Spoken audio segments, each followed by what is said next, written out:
What's going on, everybody? Welcome to the Oil Stream Deadline Day special as we continue to work our way towards the deadline. Quiet day, obviously, for the Edmonton Oilers. No big surprises there. Your reaction, obviously, in the nasty chat today as well. And you can hit us up on the text line at 780-218-9999. If you are listening on TuneIn or on iHeart or at EdmontonSportsTalk.com, tell your friends. All you have to do is say, hey, Siri, listen to Edmonton Sports Talk. And you can listen to us as well on all those platforms. Everything we do is available as a podcast, obviously, later. And starting on Monday, qualifying begins to win a trip to Vegas, which is going to be absolutely wonderful as well. Trip for two, nonstop, down to Vegas, 3 nights accommodations. First time we'll dish out a keyword will be on the Nielson Show on Friday or on Monday morning. So we'll go there. Give us a thumbs up, sub to the channel if you haven't already. Nielson and Gage are with you. We're just wrapping up qualifying here, Q3 for F1. Tommy, you've been working for the last 2 hours.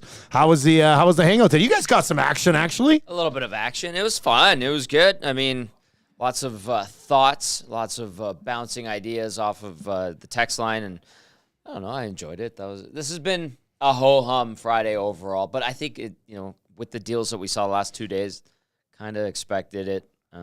Maybe we get some action going into the end here. Go ahead, little action for Tommy on Friday. It's nothing new to us. So I believe they call it afternoon delight. Tommy's pretty used to a little action on Friday. Is that what you're saying, Gager? I think so. All right. You can text us anytime, 780-218-9999. The Oil Stream is presented to you by Boston Pizza. And join us on Monday. We'll be at the Mail Boston Pizza Monday at noon. Join us for lunch on Monday at Boston Pizza. I'm going to be there doing the lock shop as well, which is usually in this time slot. But there'll be lots to discuss, coming off a couple of games, kind of first look at what this team is made of heading down the stretch. And we will get to a few of those as well. As always, if Clean Costin. Yeah, you saw that. Yeah, see that one? Clean Costin. So we're going to bring you up to speed on everything that's happened so far. I will say, I mean, it was pretty busy for you guys compared to some of our 1260 days. Because I used to be on the air until noon on 1260 and walk out, and there was like one trade. Right. And that was it. I'd usually sit down there at noon, and Gregor would come in and kind of take over with the rest of the crew for the rest of the afternoon. And then there was the trade. So the fact that we've actually got quite a few deals to discuss already today. I mean, we'll see where it goes between now and the deadline. But so far today, let's just take you through this. Obviously, nothing with the Edmonton Oilers. They've already made their deals. We'll discuss that as we work our way through the next 2.5, 3 hours. Is Holland having an availability right after the deadline today? I haven't seen anything. Or because they've kind of already done everything. Yeah. They've moved their practice up 50 minutes from 2 p.m. Eastern to 1:10 p.m. Eastern. I don't know if that's indicative of much, but... All right. Well, we're going to keep rolling. Hopefully, we'll be able to fit in Holland here at some point as well. Here's what we've seen so far today. This is the trade that broke while we were on the air at the Nielsen Show this morning, everything else since. But Evgeny Kuznetsov ends up with the Carolina Hurricanes in exchange for a third-round pick.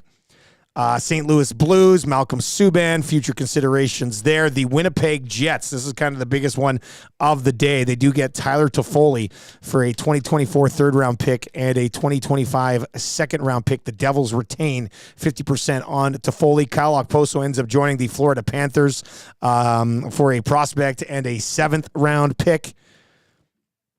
Ben Myers goes to Anaheim. The Avs get a pick there. Ruhwedel ends up with the New York Rangers from the Pittsburgh Penguins for a fourth. Patty Maroon is now a Boston Bruin.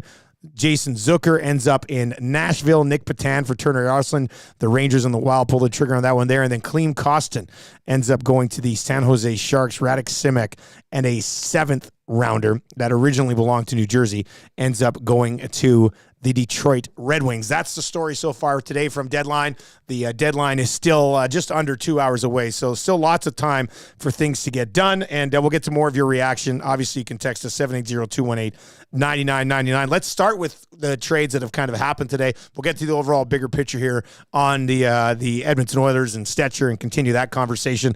Tommy, the Toffoli one, when you look at deals today that actually would impact the Edmonton Oilers, Toffoli coming out to the West, one of those big six in the West. I think you probably have to include the Kings in there. It's still been quiet for the Los Angeles Kings. But your thoughts on Toffoli going to the Jets and what does it mean for that team? I thought it's a nice pickup. Huss mentioned him yesterday in the lock shop. He goes, what everybody wants here in Winnipeg is to get Tyler Toffoli, and sure enough, they did. They have a damn good team. That's all. Yeah, I'll I mean, say Toffoli's that. a nice ad, right? Yeah, Like, I mean, Monahan's that was a really good picking up Monahan and then Toffoli, and then this Jets team is priming itself up for a big run, and I'm curious to see how they end the Stars and the Avs shake out in the Central Division here. So I do really like Winnipeg. I think that this is a very complete team. Maybe you look on the back end and you go, that's where you can get at the Jets a little bit. They still have Morrissey, and he's a Norris caliber defenseman.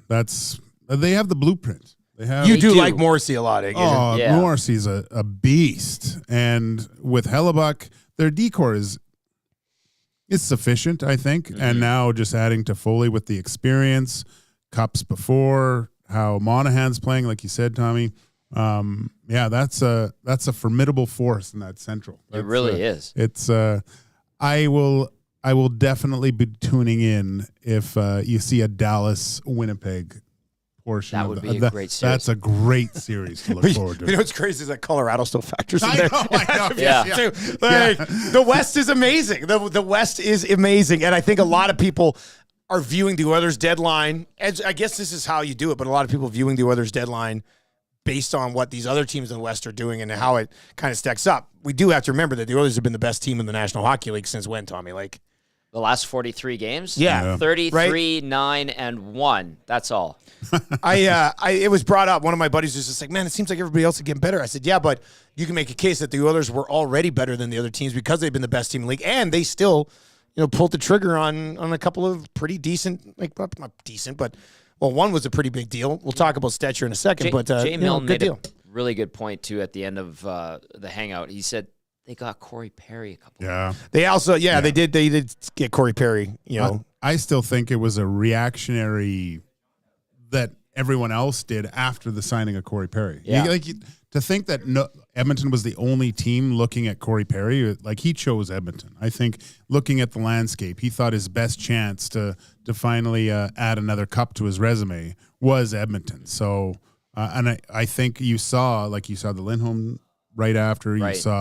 you saw Monahan right after. So that was other teams in the West kind of trying to keep pace with the Oilers, I think. Yeah, that's a good point. I mean, you look at this lineup now with the addition of Henrique, and you go, geez.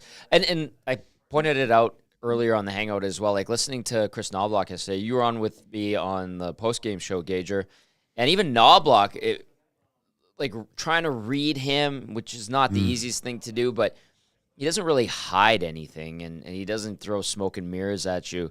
Even it seemed like to him, he was trying to, as he was answering the question about what to do with your two new forwards, it seemed like in his mind he wasn't fully decided yet, and he wasn't sure what fit. So there's going to be some adjustment and some moving pieces there. And yeah, I mean, yesterday's game didn't help with the way they played. After listening to the morning show that Chris Knobloch does on a regular basis, he'll listen to Dallas Eakins about how he can implement.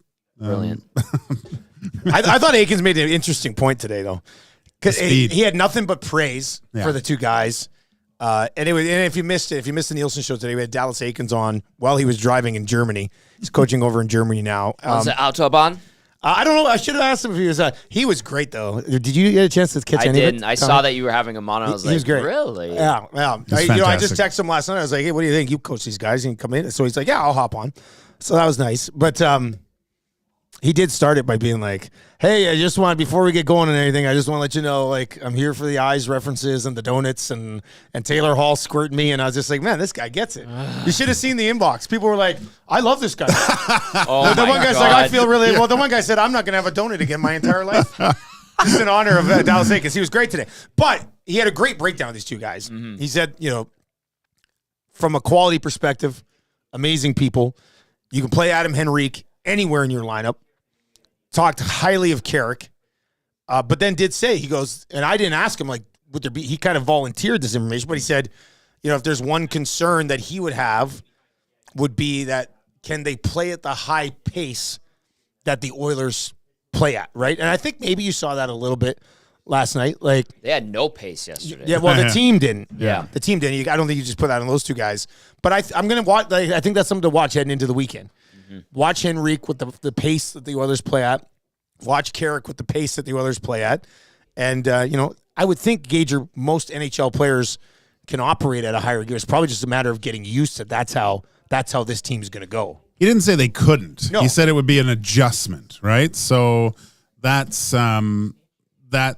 I took that from what he said as encouraging. It's going to take some time to realize the systems, how it's going to look with Connor or Leon, wherever he fits in. But again, having a guy that a former coach is talking about, go, hey, we need you to do this tonight. Okay, got it. Done. Yeah. I'll do that. Sure, coach. Basically, just not playing D or goalie is all the things that Aikens could say about this guy. And there's a point to adding good individuals too. Like, he praised these guys. He made reference to his daughters, like, because he said if him and his wife, and he said my wife, I'm like, Yeah. this Yeah. guy knows. This guy knows what's up. Yeah. But he basically said if he can raise them to be and have the same character as Henrique and Carrick in their mid-20s, they would have done a very good job as parents. Yeah. So he spoke very highly of these two guys, which I think is it's a good thing to hear from one of their former coaches for sure. You can hit us up in the nasty chat. You can obviously fire us a text as well, 780-218-9999, 780-218-9999. Coach Mike says, can you guys confirm if Hustler passed out when Toffoli got traded to Winnipeg? I'm pretty sure. And they would have been live then because they were going live at 10 o'clock our time, and the Toffoli trade came down right around there. So Congratulations to Winnipeg Sports Talk 3-year anniversary, by the way. yeah, they're at like 11,000 subs. Yeah. Oh. Yeah, no, it's going really well over there. Nice. Because Huss is just like the best dude of all time. He's So phenomenal. it works out. It works out very well for them. Let's get to some of your comments. That's what we're here for. I mean, you can obviously watch Trade Center, but you can't chime in and have everybody have your discussions on Trade Center. I love this. I think This is it's great. nice. Yeah, it's good. I do have an update on Ken Holland. I just talked with the Oilers PR. Yeah. Don't expect a presser today because he spoke yesterday. Okay, so they're done. That's what the plan is as of now. No press conference.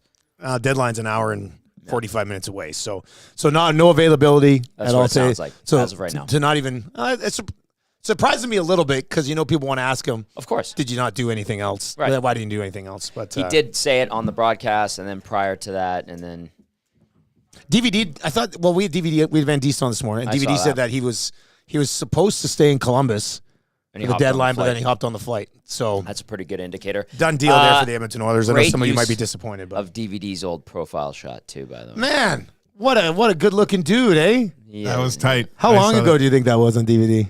10 years ago. Was that about 10 years ago? Yeah. What was that a promo shot for? Not the Sun. paper. The The Sun. Sun took pictures that nice Yeah, of those they guys. had them doing like poses and holding I hockey don't. sticks and stuff. I do. I haven't read a newspaper in about 12 Titch years. with boxing gloves. Oh, that makes sense. I Something mean, like Titch that. is I'm trying to get Titch on the hangout, by the way. He's Yes. open to it. Is he? Yeah. Oh, I well, talked then to him in the press box on Sunday. Let's make that happen. And he's like, oh, okay. And then I sent him the one where it was you, Ronnie Lowe, and Quinn Phillips. okay, yeah. And hopefully he's on board. Yeah, okay, perfect. This text is in from Mike in Thunder Bay. Says, guys, I loved when Dallas said how proud he would be if his daughters turned out like Carrick and Henrique. Shows their true character. I think that team chemistry is often forgotten around the trade deadline. Often the best player doesn't fit the core of the team. See Lindholm this year. So I'm glad Kenny has chemistry, and acquiring good people, not just good players, is a priority. So, yeah, the chemistry is an interesting one. Hey, Gager?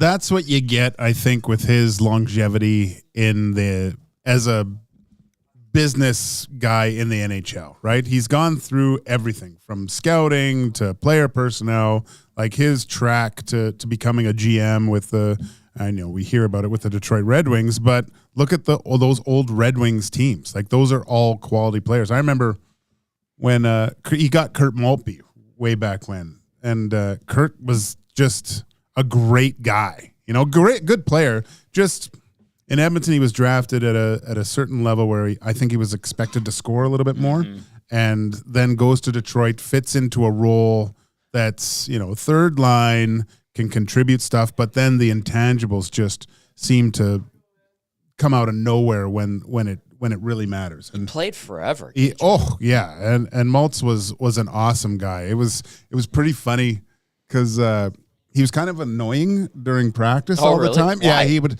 The running joke was guys would be playing without their chin strap on. Yeah. And he would yell at guys, "Do up your chin strap." and That is annoying. And then so we were in an airport when he got traded to Detroit, and it was sad because he was leaving. And I think it was Dougie or something, or it might have been Bucky going, I can't believe he's going to be yelling at Sergey to do up his chin strap. So That's probably not going to go over very well. Yeah, it worked out quite well for him. So. I watched Kelly Buchberger fight. I think it was Jim Kite. Someone from San Jose, Dan over at Hockey Fights posted it today, and I was like, damn. That was like the 94, 95, 95, 96. Yeah. I was like, memories. Old Coliseum back in the day, but it's interesting thinking back to those days.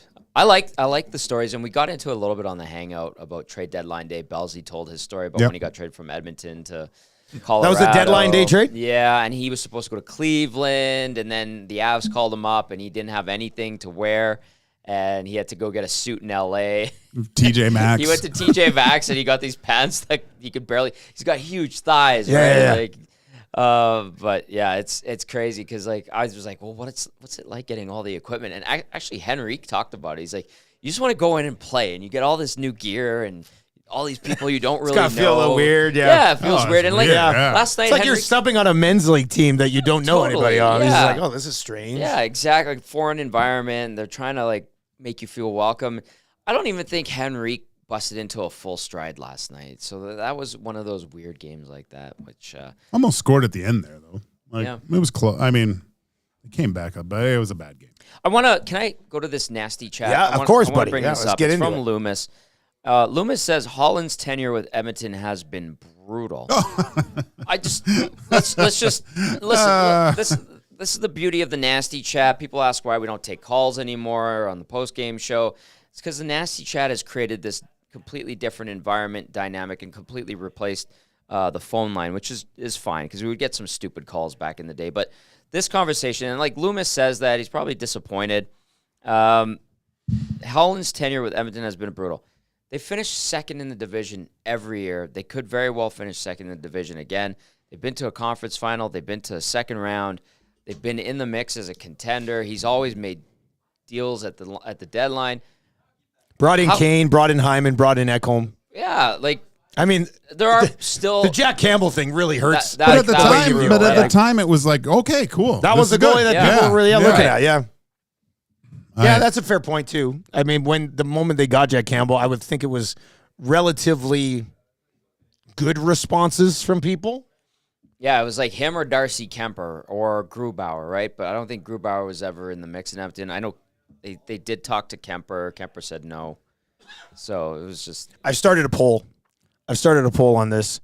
The question is a simple one. It's on Twitter if you want to go vote it. Nielson, TSN 1260. Still got to update that handle. How have you viewed Holland's tenure in Edmonton? Great, good, bad, brutal. I mean, those are the four options, right? So far, let me just let's see. It's had votes. Now it seems to be gone. Somebody's probably denied them. They've moved them on. Great, good. What was the... Great, good, bad, brutal. Oh. And... What would you say? Good? It's not great. No, but it's good. Great. I think Would be it's been hitting good. it out of the park with Ekholm's every single time. But I don't think you can go past good. Every move, let's face it. He inherited a tire fire. Yeah, he did. He did 100%. So like, look at where this organization is now. Now I know people are saying, "Well, it's still not going to win anything." Okay, calm down. They're right in the mix with a bunch of other contenders in the West. But look at where they are now compared to when he took over. Light years, man. And you can't tell me that everyone thought last year that the Florida Panthers were going to go on a run to compete in the finals for the Stanley Cup too, right? Like, if anything, over the last few years, what the NHL has taught us is once you get in, there's a chance. You know, you can catch fire. Playoffs are that's why guys say it's the most fun time to play during the year. You get on these rolls and you're just playing every day. It's a different beast. It's a different animal. Nothing matter. Like the focus on playing against one team and trying to beat them. It's the most fun for a competitive professional athlete to be a part of. And I think the Oilers have the right personnel to compete hard. Are they going to win? I don't know. But they could they? Definitely they could. Right, yeah, they could. They could win the Stanley Cup. 100%. Yeah. You can't tell me that if you look at the teams in the playoffs right now, I think all of them have a really good chance to win the Stanley Cup. It's that close, and there's no juggernaut. Excuse me, that we've seen in past years. I'm just more curious if Pat Maroon, if Boston does this now, does he go to the Hall of Fame? If they go and win another one with the, he's got 4 cups. Regardless of the game that he's got left, the Bruins are like, you know what? This guy seems to win cups. Yeah. Let's go get him. Yeah. Let's bring him in. Let's see how that goes. Why not? Here's the early results. Almost 300 votes in. 1.9% say great. 63% say good. 25.9% say bad. And 9.3% say brutal. And I don't know.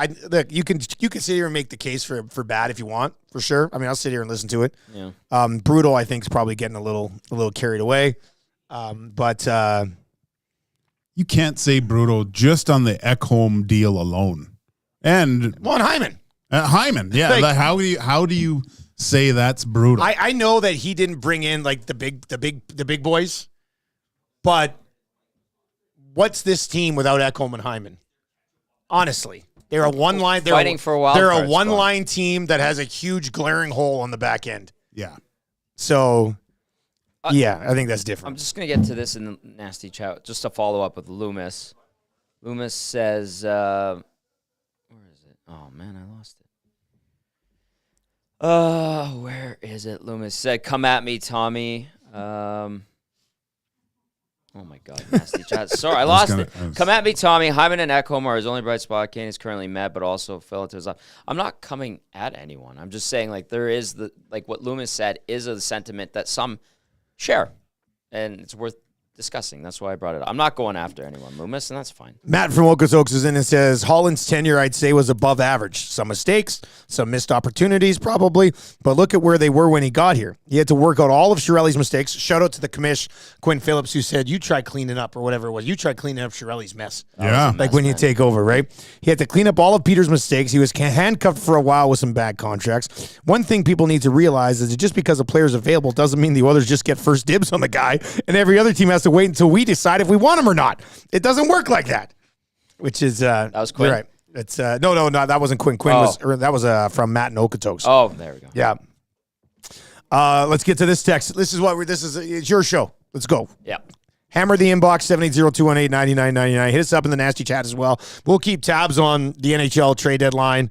I mean, the NHL trade deadline is probably the most overhyped thing of the entire season in sports, but it's still a lot of fun. The day itself, the 3 or 4 days leading up to it, it's been terrific. It has been great. It's been terrific. We got trades today. It's still 93 minutes until the trade deadline, so we'll see how that continues to sort itself out. I'm sure there'll be a few more deals trickling in. Likely nothing from the Edmonton Oilers. If they're done, we'll get to that. We'll discuss all that, but let's get to some of your messages right now. This one comes from Don at the Lake. Says, hey, guys, so now that it looks like we're riding with Pickard as the backup, if Skinner goes down, how confident do you think the Oilers are in riding with Pickard, or will they pivot quickly to Campbell? Sorry, Tommy, I didn't read the second part of this text. Do you see Campbell getting NHL action down the stretch? Does it ride or die with Pickard from here on out? What say you? You can address Campbell in a second. Gager, I mean, this is it. It's Skinner and Pickard to try to win a Stanley Cup.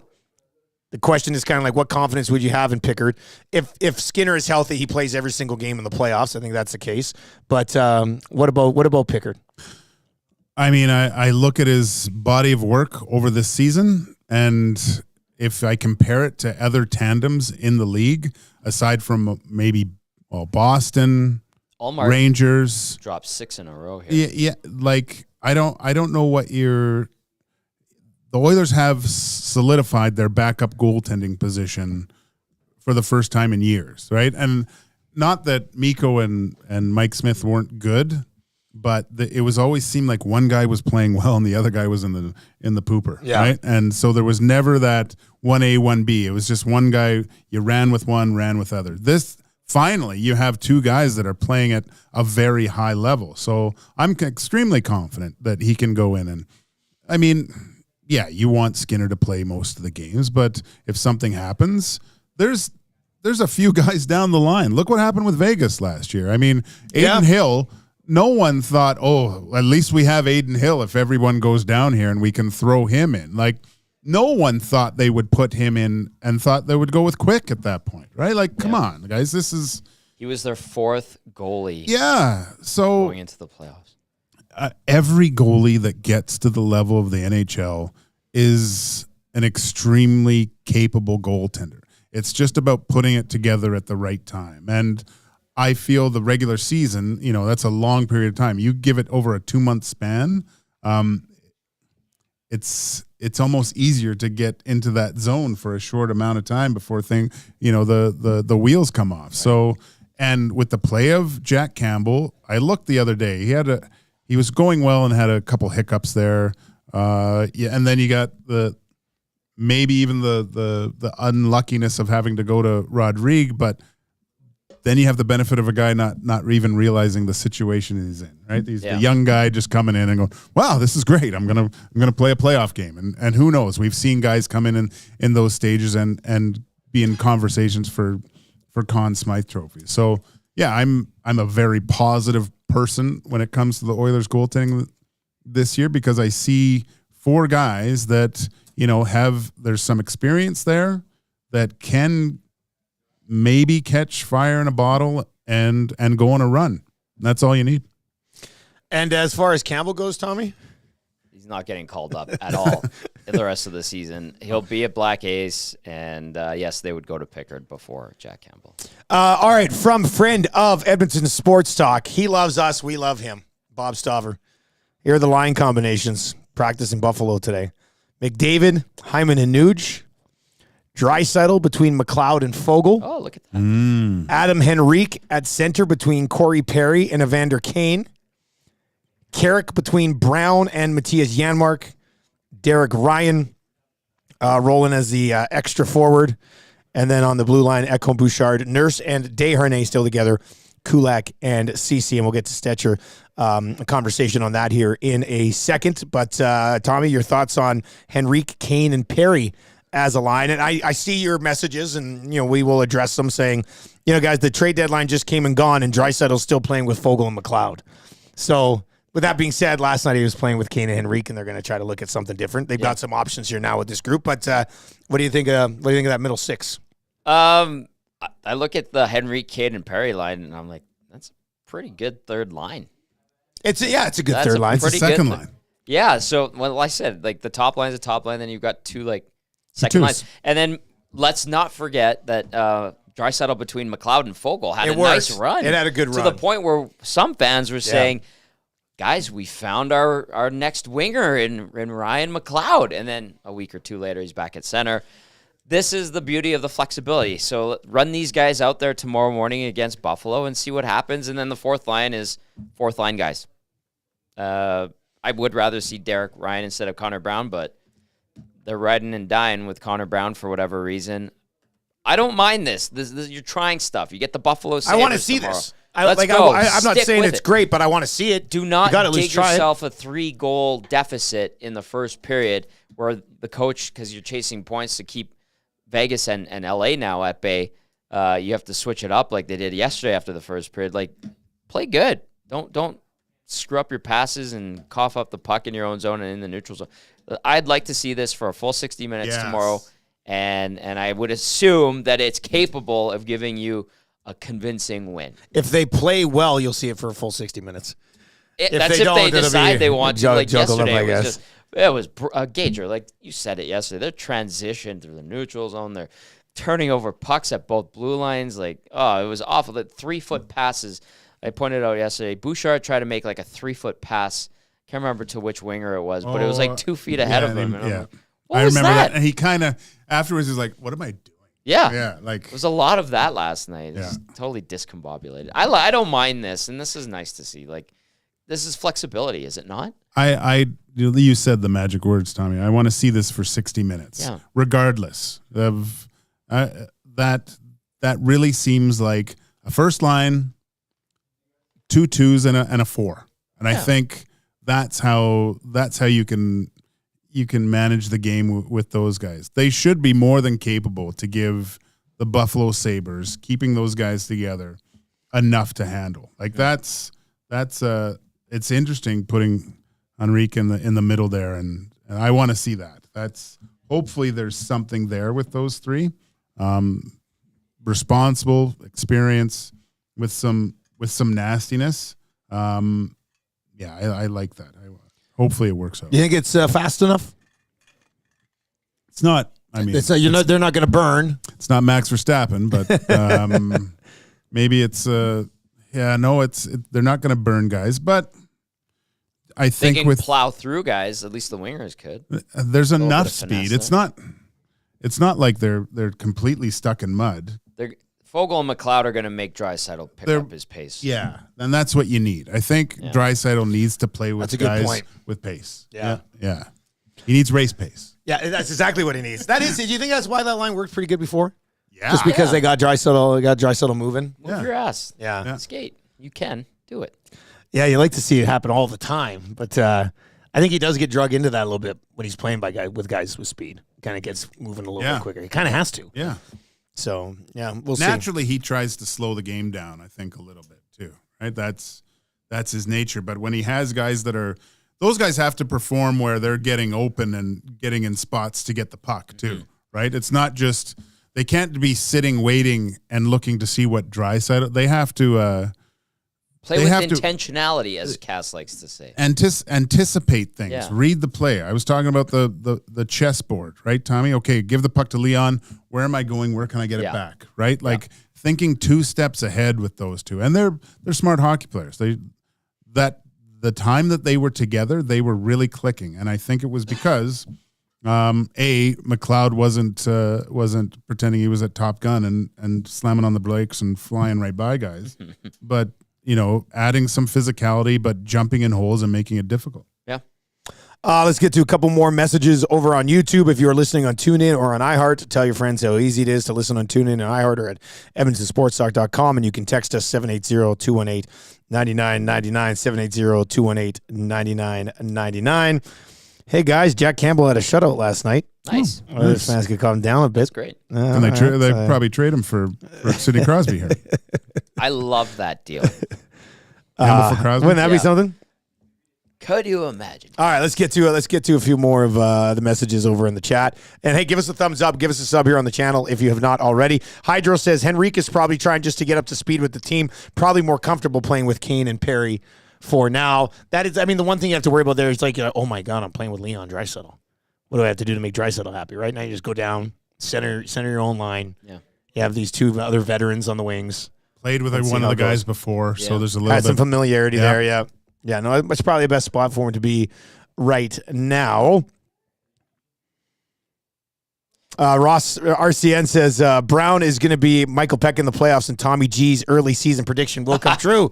I've downgraded him to Peter Klima. Is that what you've downloaded? Yes. Okay. But I like that. Good memory. Celtic Hockey's in and says, if we're going to have success in the playoffs, Kane, without pouting, needs to humbly go to the third line and play with Henrique and Perry. They all have similar speed. To Gager's point, that looks like 2 second lines, honestly. Yeah, I think well, yeah, look around the league. What's Henrique and when Evander Kane is on, that could be a second line duo. He should be. He's a top 6 guy. Like it's just whatever has his motor stuck in second or third gear right now. Get over it and kick it into high gear. Yeah, when he wants to, he can. And even this year, he's been able to do that at times. He needs to play. Like there was some physicality in his game last night. Like when he hits like to hurt guys. Like he'll put his whole body. Like it's not just leaning. Like he really tries to go through the person to the other side of the boards there. So you need a little bit more of that. And he does need to play with a little bit more pace. And I don't know if reckless abandon is the right word, but yeah, when he's kind of on the edge a little bit, and almost taking penalties, you look at how he plays and okay, that's when he's at his best. So, maybe Maybe scratch up the Maserati. I don't know what it is. Penner's Pancakes in the Nasty Chat said 71-37 are not second liners. Sorry, but any line with Leon Draisaitl is not a third line. Sorry. Yeah, I mean, but I understand where Penner's 100% understand where Penner's Pancakes, because I was going to say as we were talking about it, yeah, those two guys, if they're not with Leon Draisaitl, aren't a second line. No. Correct. But when you have Leon Draisaitl, one of the best centers in the National Hockey League, centering the line, it's a second line. They played like a second line. And they produced like a second line when they were together too, right? So they've got that going for them as well. All right, let's slide in. Like, keep the chat coming in, keep the text messages coming in, 780-218-9999. Obviously, if anything moves around the National Hockey League from a trade deadline day perspective, we will hit on that for you. We recapped what's happened so far right off the top. We'll probably circle back around to that here in the noon hour as well. But you can hit us up on YouTube and sub to the channel if you haven't already, and tell your friends about it as well. Many people are just like, man, I didn't even know Edmonton Sports Talk was going yet. So yeah, people, you know. Oh yeah, it's funny that I still run into people. I used to listen to the show all the time, and then I just tuned in one day and saw it, and I started listening. And it's like, this is great. Yeah, I like the people who didn't even know about us before. They've just found it on YouTube. Oh, that's good. Like, man, this is a great show. You guys should have twice as many subs as you have. So that's good. Tell people. Sub to the channel. Push it out to other people to sub to the channel. What's that? a goalie. What do you mean a goalie? Elsewhere in the league, though. Yeah. Oh, what's the deal? I like Jake Gage. Allen to New Jersey. So New Jersey decides to go the Jake Allen route. What does it have the trade? Do we have the? No. Friedman's just saying he hears traction on Jake Allen to New Jersey. Woof. Little late, Little isn't late. it? Yeah. It's a little late for New Jersey. Yeah. What's the contract status of Allen? I think this is the end of like a... Is it, or is there? Here, let me see. I think had he's somewhere around 3 I had or 4 Cap mil, Friendly up a little bit. right? Take a peek at that. Not done yet though. LeBron says pending trade call. Montreal sends Jake Allen to New Jersey. Oh, New Jersey. Why would they wait this long? It doesn't make a lot of sense, especially like when you just moved to Foley anyway. That's a great point that Gage made. Why did they wait this long? And what is happening with New Jersey right now in the last couple of weeks? And if this deal is about to happen here with Jake Allen going there? Yeah, I thought he's got one more year, yeah. Gager, Dusty, this reminded me of like full-blown Peter Chiarelli implosion. Yeah. After the 2017 season? Yeah. I'm getting vibes off of that. It feels very much like what we saw in 2019. Chris Johnson's saying it's a conditional third-round pick heading to Montreal for Jake Allen. They've had a terrible 2 weeks, New Jersey. Yeah. The comparison between that 2017 team and the Devils is real close. Yes. Because they have the breakthrough year, supposedly. Right? They have they're a young up-and-coming team. They go through the summer where everyone's telling them how great they are and how they're going to compete first, and they think, oh my gosh, all we got to do is throw our sticks. It almost mirrors that year with the Oilers, and the GM thinks they're ahead of where they actually are, and brings in personnel that's not quite right for that time, and it goes completely south, and it's so hard. Now you're almost like, gosh, what do we got to do to get, like, there's so many more steps to get back to where they were last year now. It's I do believe they will get there, but there's a lot of holes in that New Jersey team. Yikes. Yeah. So let's look at what they've done in the last 2 weeks. Okay, so they have an atrocious weekend 2 weeks ago where they lose, and basically they don't pull the trigger on getting Markstrom. They piss off Markstrom, who's mad at Craig Conroy. Then on top of that, they fire their coach. They say they're not getting rid of Tyler Toffoli, or they're not shopping. They get rid of Tyler Toffoli for what, a pick? And then now they're going and they're getting a goalie for next season too. And it's a horrible choice in net. I'm sorry. You don't like Jake Allen, eh? I remember when we were talking like at the beginning of the year about Oilers goaltending options. You never really seemed to jive for Jake Allen. Jake Allen is not it. He is not it. The only time is he better what the Devils have though? Well, I think he's better than what the Devils Akira have. Schmid and that Dawes kid aren't getting it done, and they've put and Vitek Vanacek as well. Like, they have messed this up, and Tom Fitzgerald has gone full Peter Chiarelli here. I'm just gonna say it. I hate calling goaltenders that are way better than me bad, but who is Jake Allen's partner in St. Louis? It was Brian Elliott, and then it was Brian Elliott. Brian Elliott, So Brian Elliott and Jake Allen was the heir apparent. And he had Ryan Miller for a bit, too. Well, yeah, Miller at Briefly, the end, yeah. though, right? Yeah. So, and then that was supposedly a really good tandem. And then they finally got rid of Elliott because, I mean, it's easier to be the guy in the background, and you're not expected to be the guy, right? And Elliott was supposed to kind of take the ball and run with it for a while. Yes. And as soon as Allen got the ball, it just sideways. it went, it wasn't, and that's why he got moved eventually, right? But goes to a place where fits in perfectly, has one of the best goalies to ever play, and you're just going to fill spots when he's not feeling well. That's where Jake Allen, I think, excels, in a place where there's not a lot of expectations, but he can provide way more than adequate backup goaltending, right? Yeah. So that's why when there was talk of him coming to Edmonton, I thought it was a good idea, but you're not coming here to be the number. Like, Skinner's the guy. Yeah. You're fill-in mostly, right? And I don't. He's like a complimentary goalie. He doesn't put you over the top. Yeah. He can plug his fingers in the dam and stop the leaking a little bit, but yeah, he's not epoxy. Yeah. .892 save percentage, 3.65 goals against average so far this season. Great job, Tom Fitzgerald. Somebody earlier in the Nasty Chat was saying, we got to get Cass on the show so he can start yelling at people in the chat. Yeah. And then I look down in the chat, I see Matt Cassidy in all caps. Trade Skinner for Jake Allen. He also comes in and says, why didn't Holland trade for Simic? He can play top 5. So that's Simic on his way to the minors, by the way. That's a good one. Yeah. Somebody else said that the Oilers right now, and we'll get to the defense. I know there's a whole defense conversation coming up here. Yeah. The oil stream, portions of it, brought to you by our great partners over at Popeyes. If you're looking for a little deadline day lunch, Popeyes has you covered. Get the spicy chicken sandwich, the regular chicken sandwich, the blackened chicken sandwich, various different sides you can get. Get the platter, you get the combo. Have it all taken care of at Popeyes. Lots of good dipping sauces as well at Popeyes. Somebody said the Oilers have 4 first line, 5 third line forwards. Do you think they said they're void of second line talent?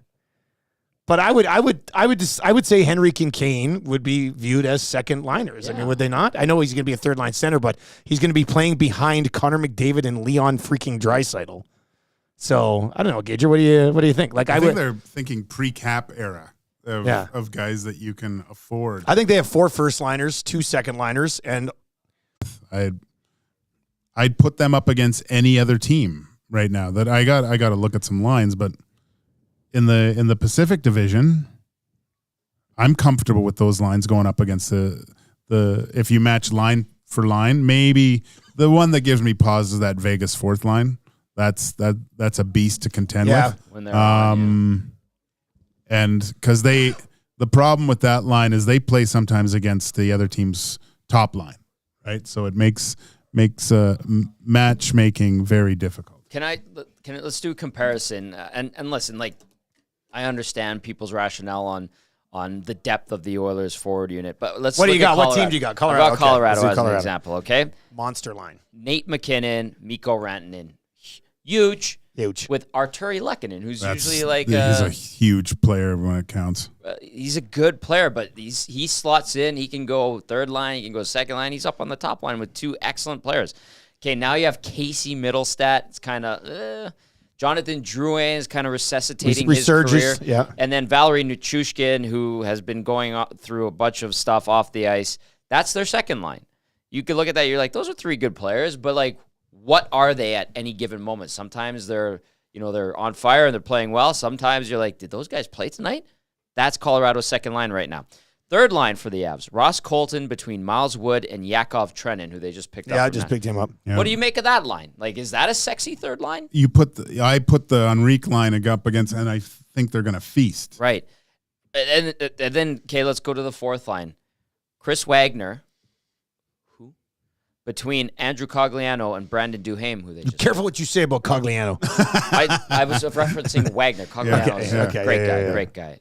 So you look at that lineup, and you're like, Oilers match up really I think good. it's always just because it's under the microscope of being here in the market, right? Of course. Like, but do Dallas. Bring up Dallas. Okay, let's go. Wait, to Dallas. let's go back end. Let's Okay, go back end for the Avs. Devon Taves, Kyle McCarr, probably one of Yikes. the top pairings in the league. Sam Girard and Josh Manson, pretty damn good. Yeah, that's good. Jack Johnson, Sean Walker, those two. If I'm a team, I'm looking at that third pairing. I'm like, go after Johnson, slow, old. Walker, not the biggest guy. Maybe get physical with him, but he is offensively. You're trying to hit McCarr and Taves over a 7 games as much as possible. And Girard's not particularly big either, pardon me.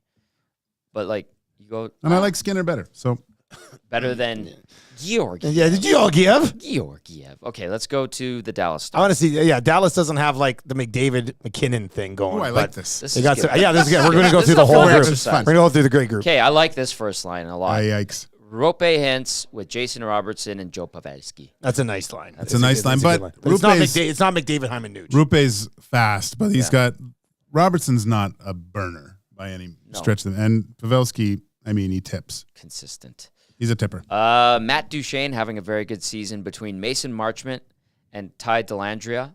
That's pretty good. It's a good line. It's a I good like line. that. Yeah, that's a good Yeah. line. All right, third line. Wyatt Johnson centering Jamie Benn and Logan Stankoven, who's off to a great start. Yeah, well, and Johnson's good too. Yeah, like that's he a is. that's a That's nice a- line. that's too. a It's good- line too. yeah. It's a good line. And then Yeah. this fourth line, I look at it, I'm like, yeah, I like it. Radek Faxa between Sam Steele and Craig Smith.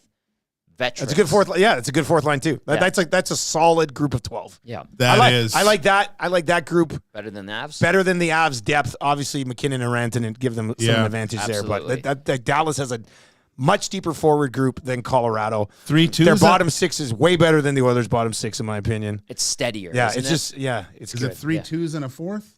How would This. you?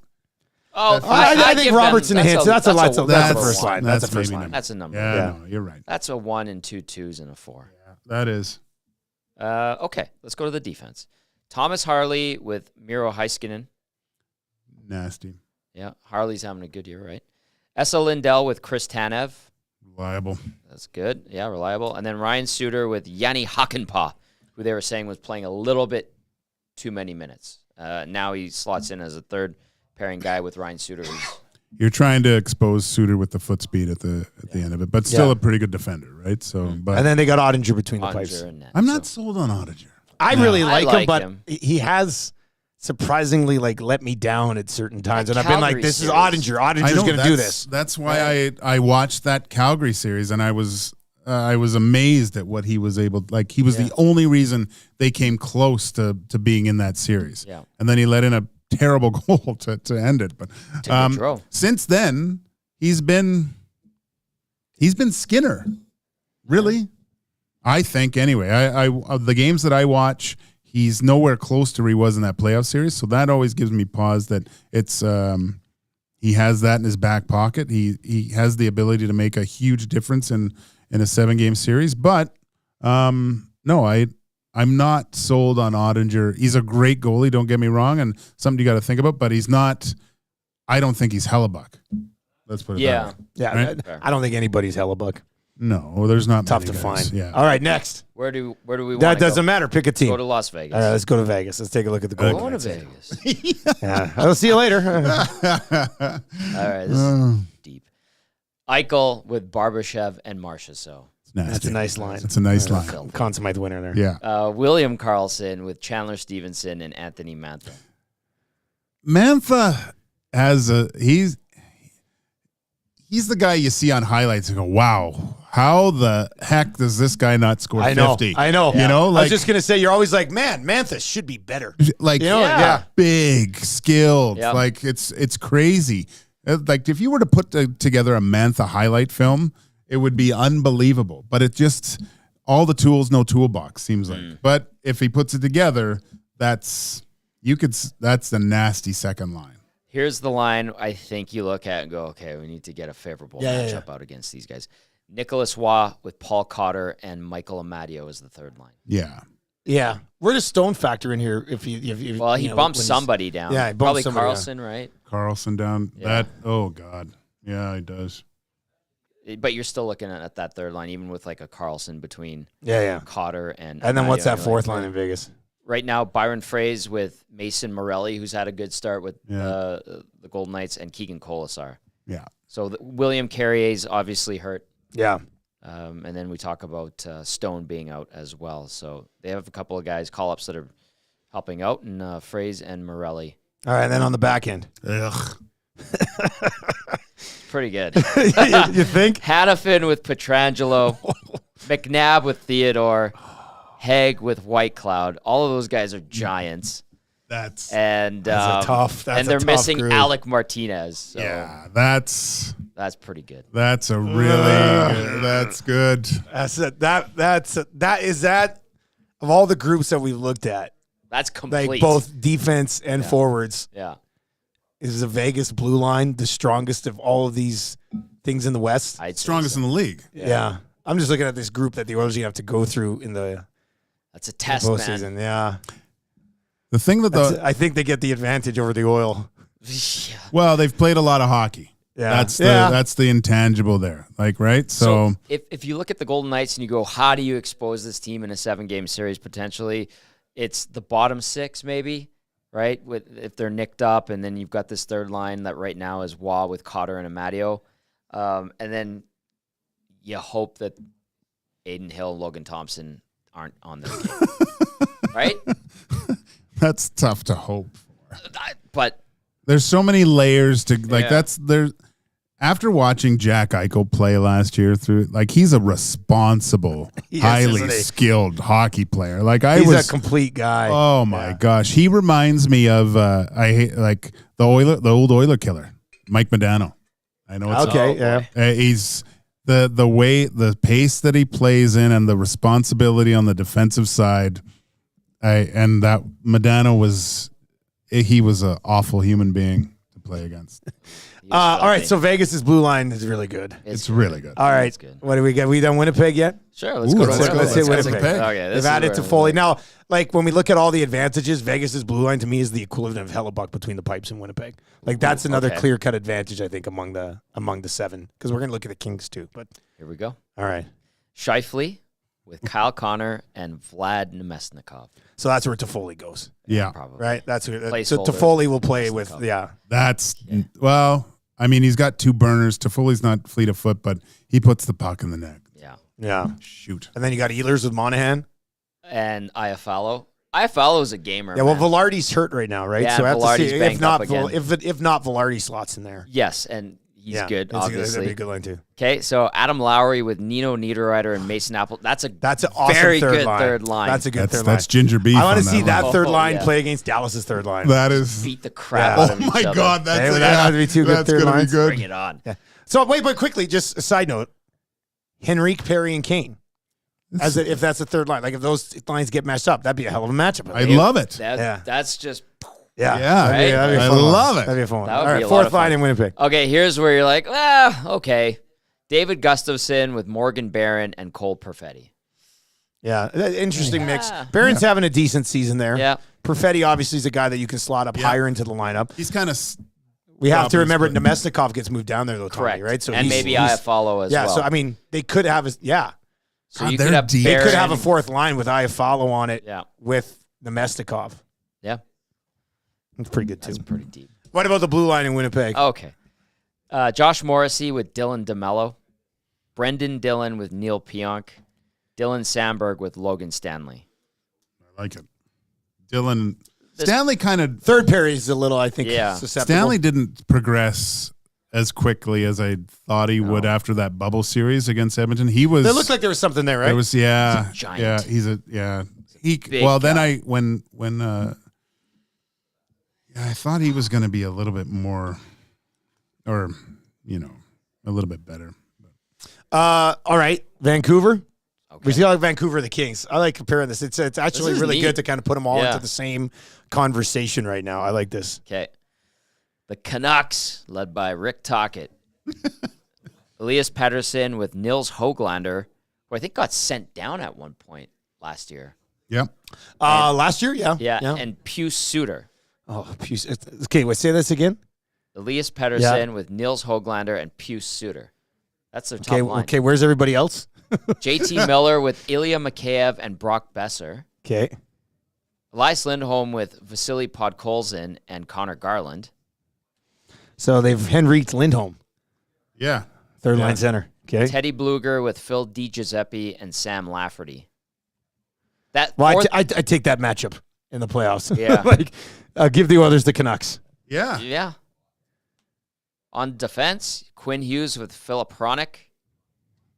Those two guys. I mean, we know Hughes has been, but Hronik's been great this year too. Ian Cole with Carson Soucy. Nikita Zadorov with Noah Juleson. Well, they got some depth. Like they got some veterans in their bottom four on the back end. The Hughes thing is it's like the Makar thing. It's a difference maker. It's so hard to defend against a really good defender, but when you generate so much offense from the back end like that, it's and he's jumping in and out of the play. It causes chaos. That's what makes them a very different. and he's playing 30 minutes. Well, and then they have Demko, and Demko's been having a great season, a right? difference maker in net. Yeah. Demko and Ottinger at times are the Spider-Man meme where I'm like, you got a ton of talent, but it's not hitting right now. Oh, now it is hitting. Yeah. You're amazing. Mm-hmm. All right, and then let's do the Los Angeles Kings. Okay. Let's do the Kings. I'm interested to see where the Kings are at. It has been a nothing deadline from the Kings. Yes. Andrew Peeke to the Boston Bruins. Cass loved Andrew Peeke. He talked about Peeke so many times. Yeah, pick up for Edmonton. I've just seen that pop up in the trade tracker here. Also, Eric Johnson to the Philadelphia Flyers. I would have liked Eric from Johnson the Buffalo to the Sabres. Edmonton Oilers. Dennis Gurionov to the Philadelphia Flyers for Wade Allison to the Preds. And those three trades have happened since the Jake Allen deal. Just one more time. Andrew Peeke, we're not sure what's going the other way yet, but Andrew Peake's going to Boston. Eric Johnson to Philadelphia for a fourth rounder, and then which is the same price on Stetcher. Yes. And then we haven't even got to the Oilers blue line yet or the Stetcher part of the deal. So we'll get into that. Wade Allison and Gurionov flipped between Nashville and Philly as well. So I guess I was just saying, Los Angeles has not popped up here at all. Now Los Angeles has been playing better since the coaching change. Yeah. But their goaltending is just... It's going to, that's probably, they're the weakest of the seven, I think, between the pipes. Yeah. You're crossing your fingers that one of these guys gets it together. It's hot. But let's take a look at this group anyway. Okay. Andrei Kopitar with Alex Turcotte and Quentin Byfield. What a season for Byfield, too. Yep. Good for him. Yep. Philip Deneau with Kevin Fiala and Trevor Moore. I like this line. That's a good line. That's a really good line. Not necessarily big, but fast and smart. And Moore is just a pesky little pit bull. Yeah. He's from LA too, isn't he?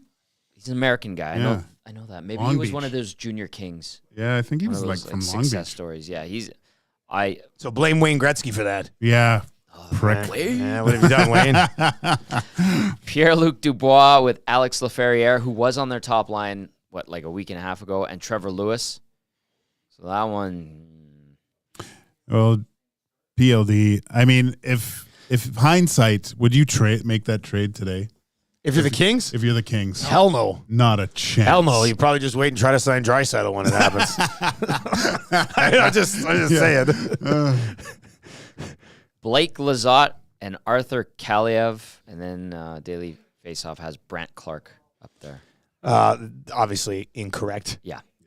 Quite something if they're playing the young defenseman on the wing. I think this they're is running just 11 forwards right now. rotation, Yeah, 11 to 7 rotation. Daily Faceoff just and then on the blue line, Jacob Moverare with Drew Doughty, and Moverare was just called up, I think, because Mikey Anderson's dinged up. Vladislav Gavrikov with Matt Roy, Andreas Englund with Jordan Spence. So, I mean, get Mikey Anderson in there for Moverare, and you go, yeah. Drew Doughty's still a beast. You want the Kings. The Kings and Nuts. You want the Kings and the Canucks. Yeah. I mean, the Kings and the Canucks, on paper, compared to some of those other groups, do look like they're still good teams. Don't get me wrong, they're still good teams, but I feel like there's some weaknesses in that line. Now, I mean, if other markets are doing this, they're looking at the Oilers' blue line and going, "Oh, you want to play the Oilers in that third pair? You want to do pump that? the puck into Bouchard's court." Yeah. Well, okay. So I want to get to this. Because we spoke very highly of Makar. We spoke very high of Quinn Hughes. This text did come in from Sunny D, and you can text us if you're listening on TuneIn or on the iHeartRadio app or at EdmontonSportsTalk.com. Monday, we start qualifying to give away a trip to Vegas for 3 nights, so be ready for that. Qualifying begins on Monday. But Tommy, you're killing me with pointing to things on your computer. I don't know if it's like news or what. No, I'm pointing to Gager the handle Uncle Rat Tail. I used to have rat tail. Did you really? Elementary school, yeah. Elementary school. Well, did a lot of kids have rat tails in elementary school for you? Yeah, Okay, yeah. it was like the thing. Mine was braided. Really? Oh, yeah. Sick. Yeah, it's awesome. Anyway, Sonny D is in and says, boys, we have Bouchard. Yeah. And now Bouchard is a phenomenal offensive defenseman. Has some blemishes at times at the other end of the ice. Yeah, absolutely. But I don't think it's unfair for us to put Makar and Hughes in a different category than Bouchard, right? Like I don't know if Sonny D's saying like, yeah, but you guys aren't even mentioning Bouchard. But that's different than Hughes and Makar, in my opinion. We're talking about Norris winners.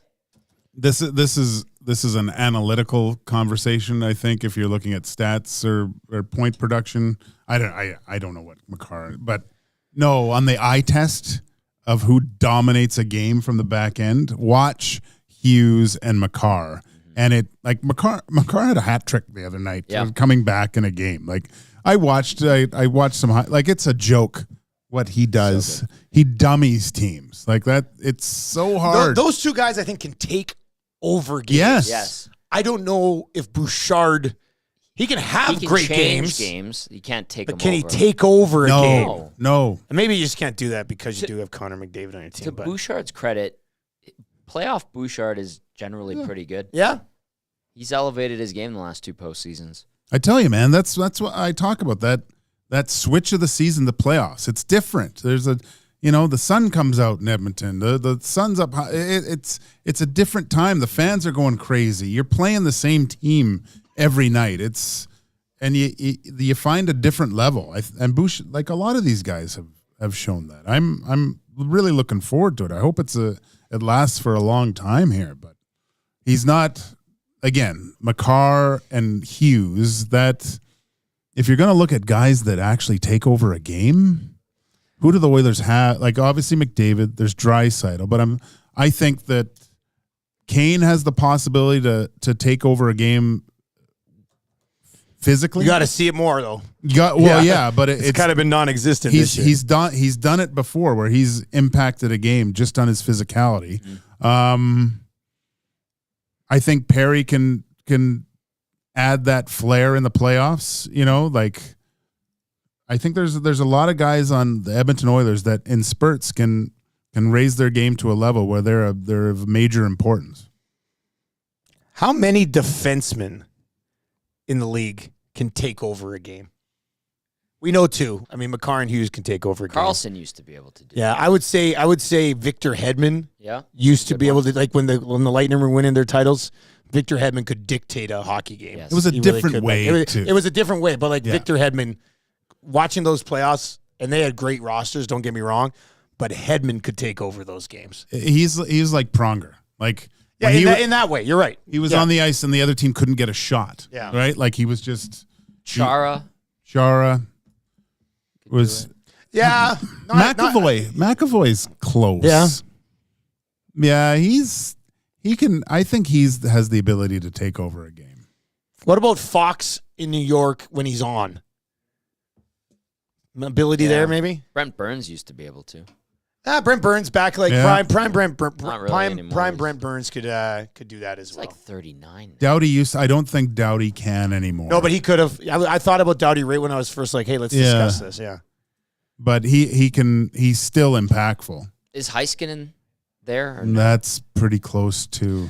He's a little bit. I haven't watched him enough. I think he's got the package to do it, but I haven't watched him enough to know if he does that. I just remember the game last year with the Stars, and he was terrible. Like he was giving the puck away. But I mean, it was a bad game for him. He's a phenomenal defender. Yeah. But he's close. I don't want to see it in the playoffs, if that's what you mean. Portions of the Oil Stream here on Deadline Day brought to you by One Putt Virtual Golf, one of the best, most accurate indoor golf places in the city for both serious and casual golfers. They got 6 TrackMan bays, which makes them a perfect place to golf and hang out with their friends while catching the Oilers game, crushing some EST 6 o'clocker lager. Oh. Check them out. Your next event, birthday parties, stags, team building, and much more. They can fit up to 30 golfers, 40 people in total. To learn more, check them out, www.oneputt.ca, or follow them on Instagram at OnePuttYEG, and hit the links before you hit the links. Do it virtually. Tommy, that was I'm trying to think of a segment there. Like every year, that's like Tommy's tail of the tape, like matchups between teams. That was good. That's fun. I like that. Yeah. For the deadline next year. All right, let's get to Tommy's tail of the tape of the true contenders. Boom. Yeah, I like it. That was fun. That's pretty good, actually. I like that. Okay, you can text us 780-218-9999 or hit us up in the nasty chat as well. Spills his name and says, just tuning in now. Did the Oilers make any moves this morning? No, the Oilers did not make any moves this morning. The Oilers are done. And let's discuss that right now. I gave them a B for the deadline. Yeah. Earlier today, Eric was B-. He said I should probably be B guy because I'm obviously a glass half full homer when it comes to this team, and I'm never critical of them at all in any way. I gave them a B because I liked the moves that they made. Like, I thought they paid it fair. I know somebody right off the beginning of the deadline special here was like, they overpaid for Henrique. Because you see Toffoli go, and it wasn't a first. It was a second and third and stuff, whatever. I like the moves that they made. I can't give them anywhere close to an A, though. Like, they can't get a B+ because we're still sitting here, and their blue line is still a concern to me. So I decided to go with a B. I thought that was good. If you're watching right now or you're listening, on a letter grade for Ken Holland here in the Oilers at the deadline this year, where are you at? Saw a lot of C's and C+ earlier this morning. Gager, what do you settle on here for the deadline? Everybody loves a trade deadline grade, First of all, I don't like the minuses because when I was a kid, I took my report cards home and I could always make that into a plus. Yeah. So I just go with straight letters. I give it a B. They address some need. Are the player names? I think Henrique is as close to a sexy of a pickup as you could have possibly got. Looking at those lineups that we just talked about, that solidifies down the middle. I like how that having McDavid, Draisaitl, and Henrique down the middle going into the playoffs. That really solidifies that center position, I think. I like, and with the possibilities of moving them around, obviously. But I give them a B, Dusty. They back end, they got what they needed with a reliable guy that can fit in if there's injuries, and a little bit more beef on the fourth line. So in center, guy that can take draws in crucial moments if he's hot. Tango says B is good. They did get better. Charboard says a C. RCN is saying a C. Michael says peak to the Bruins. Yeah, we had that a few minutes ago, so that's already out there. CGJ22, B-. There was no reason to pull the trigger on Stetcher deal yesterday. Why not see how the market plays out before blowing cap space on a 7th defenseman? And we'll get into that here as we work our way through this thing. Legason was claimed by the Ducks today. Guys, I give Hollandaise an F as soon as Perry happens. So solid B for Dougie D. Let's see here. I love like the variation. Dougie D says it's a B. They're a better team, and they only gave up picks. They managed to keep everybody. Yeah. They kept the entire roster and added 3 bodies. So, Tommy, where you at?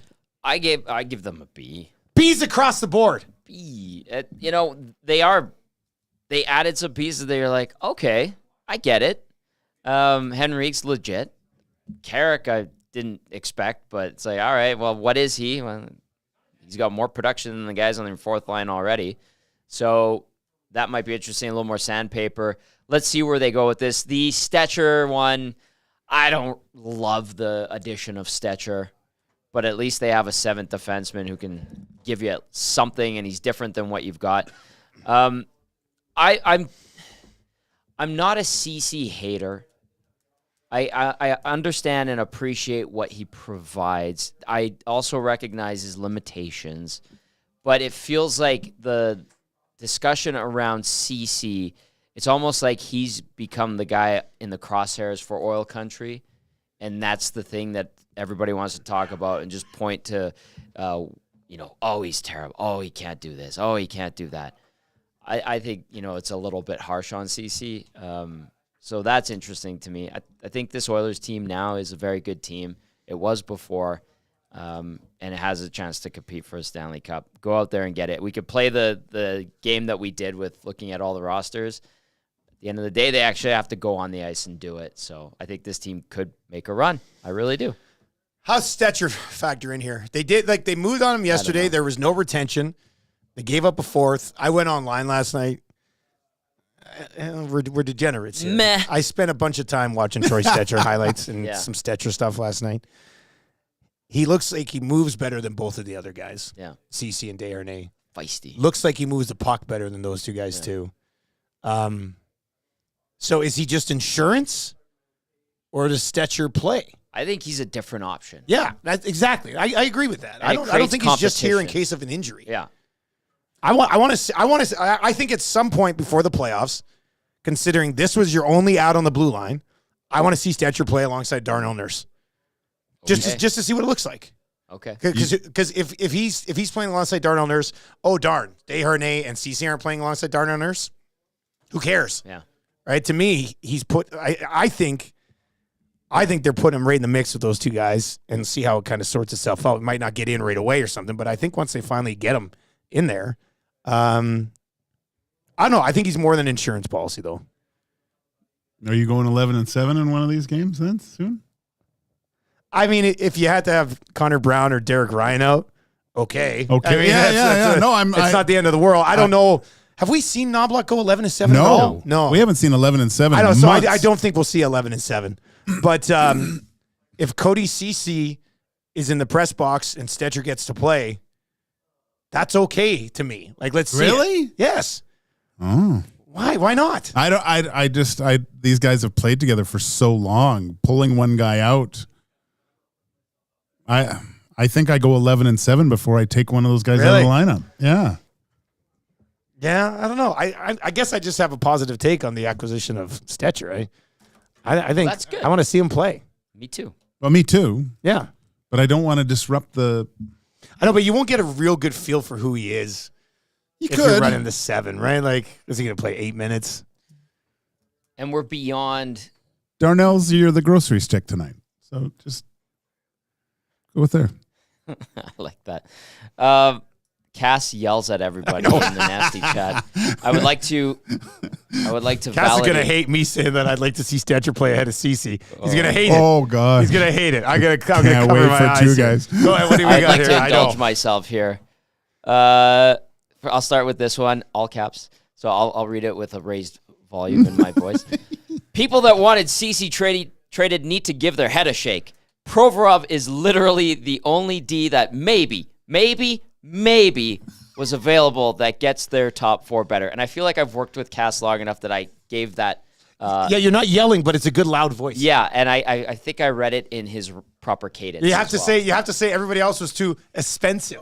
He likes to say expensive. He's been saying expensive for 5 years on two guys. I think the best is he does that all the time. He repeats himself, like the maybe, all in different tones. Yeah. You did that perfectly. I know my boy. Oh, he's a good guy. That's awesome. Love it. Writes how he speaks. Oh, my goodness. I love Big Uke is yelling back at Cass. Oh, yeah. I'm just saying, Stetcher's not a guy. Like, how many games did he play this year? 45. Yes, Like, this is not a guy who plays 10 games a year. Yeah. This is not like. And Pickett's been great, but this is not Pickard who's been up and down his entire career. Stetcher has been a National Hockey League defenseman for how long now? 7, 8 seasons. 7 seasons. 7 or 8 seasons. Yeah. Like, you don't have, he can play in, this is not a spare piece of somebody who's been up and down a couple of times, and it's Brandon Manning coming in and joining the team. Like, where's he from? Stetcher can play. I think he's American. Oh, no, he's BC. Oh, he's from the South. Yeah. Didn't like Richmond growing up. Yeah, Cass is in and says, Dusty, you took crazy pills today. I don't know. You traded for this guy. You might as well play him at some point and see what you have. Yes. Maybe he ends up being consistently better than either of the other two options. I hope with this trade and bringing Stetcher in, I hope the competition elevates the other guys' play because they don't want to be taken out of the lineup. I hope it has that kind of effect, That's a good point, Tommy. Like, these guys are pretty comfortable where they're at, right? So you're playing now you got a every guy that you know what, if I don't play well, I might come out of the lineup, right? So Yeah, that helps a little bit. It should, maybe. It should. I think you want to get him some games here down the stretch, just so if somebody does get hurt in the playoffs, like, hey, you never played a game with the team before, but slide on in there. Yeah, no. Right? Yeah, especially he's probably, the practice is practice. Games are a completely different thing. So, all right, so as the Oilers, the roster kind of gets locked in here, we'll see how pieces get moved around. There's a lot of different elements that you can look at from a strengths and weaknesses perspective on this team. Because, Tom, let's just start here. And you can chime in, 780-218-9999, or hit us up in the nasty chat as well. What is the biggest strength of this team heading into the postseason?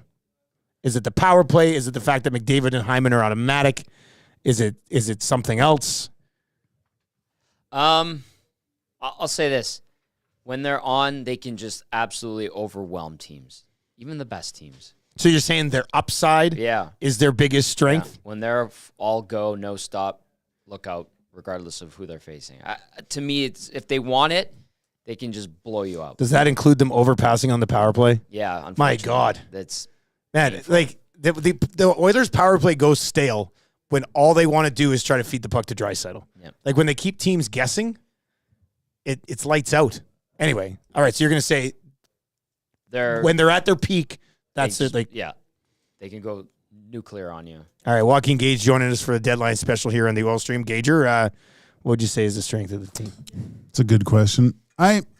This year, I think it's their 5-on-5 play, to tell you the truth, Dusty. The way that they've been able to produce at 5-on-5, not having to rely on that juggernaut of a power play that now overpasses, like you eloquently put. I think that's their biggest feather in the cap going into playoffs, because that's what they couldn't do last year.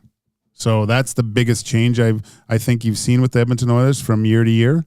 In the playoffs, you're going to have to produce 5-on-5, and it was non-existent. It was almost like they were waiting for a penalty at times in certain games to get back in it. I'll go with something else, actually. I'm going to say their depth down the middle. They're going to roll into the playoffs likely with Connor McDavid as your first-line center, Leon Draisaitl as your second-line center, who is a first-line center, and then Adam Henrique, who's your third-line center, but could be a second-line center on a lot of teams. So, you are extremely deep down the middle, which I think is very important. So I'm going to say their biggest strength is they'll have the advantage down the middle against pretty much every single team that they play in the playoffs. Which should go a long way. Now, on the other side of it, what's the biggest weakness? Consistent. When they're bad, they're really bad. That's just the exact opposite of your strength. Yeah. It's a Jekyll and Hyde team. When they're bad, they're still good. What's their biggest weakness? When they're bad, they're really bad. Slow starts. Matty Iwanek, Mr. Lean in the house. What are you doing over there anyway, buddy? Well, I'm just here getting ready for the end of the deadline and whatever else needs. And there's also now a countdown clock on the screen. What? Where's that at? How did you do that? Where is it? Where is it? I don't. Oh yeah, right there in the middle. Right there. Jeez. Deadline. Nicely deadline done. countdown. Look how fancy that is, everybody. That's good. We got a deadline countdown on. What is this? James Duthie? Yeah, real nice. It's good. Okay, so Tommy, is that your answer? When they're bad, they're bad? No, that's too simple. What is it? Just say the blue line. It's got to be the blue line, doesn't it? I'm not even saying the blue line's awful, but it is the weakness of this team. Their starts are awful. Yeah. That's fair. I'll go with their Imagine the starts. quarter being I said their starts. Their starts are awful. You did. Yeah, he did. But you can also go with it. He's just working over there in the corner. That's okay. Their starts are awful. Yeah. It's kind of important in the postseason to come out and have good starts in games. Yeah. I'm. You say the back end, and I'm trying to think. Does he I just think they only have 3 top 4 defensemen. Sorry, Desharnais and CeCe aren't top 4 guys. No, that's fair. Right? That's it. Don't be sorry. Be Dusty. Well, I'm just saying they have 3 top 4 defensemen. But this is also a team that won 16 games in a row. And when It's true, they did. So you don't do that. That's with when their penalty kill was lights out.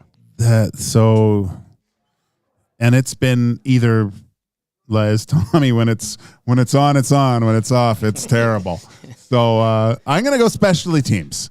Is just the way the power play has been performing this year compared to last. It's still. Why is that, Gage? Like, what are you guys seeing?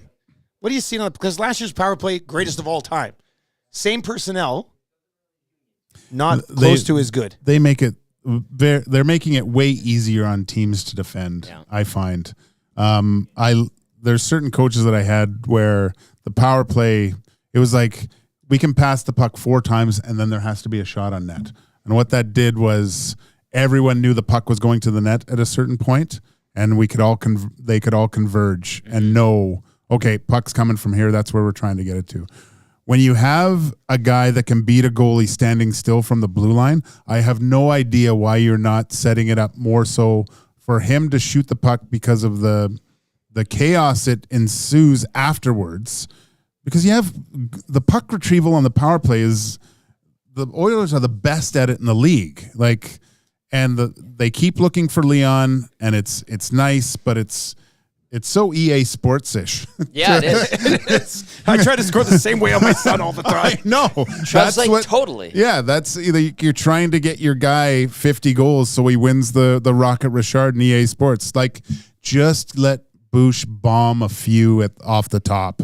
Just get it through, because the puck retrieval, getting defenders turning, trying to locate the puck, that pass to Leon is going to be way more open later on in the power play because there's too many scrambling instead of allowing teams to set up and guard against it. A great example of what you just described was the game in Montreal, where their power play was the pass, whiff on it.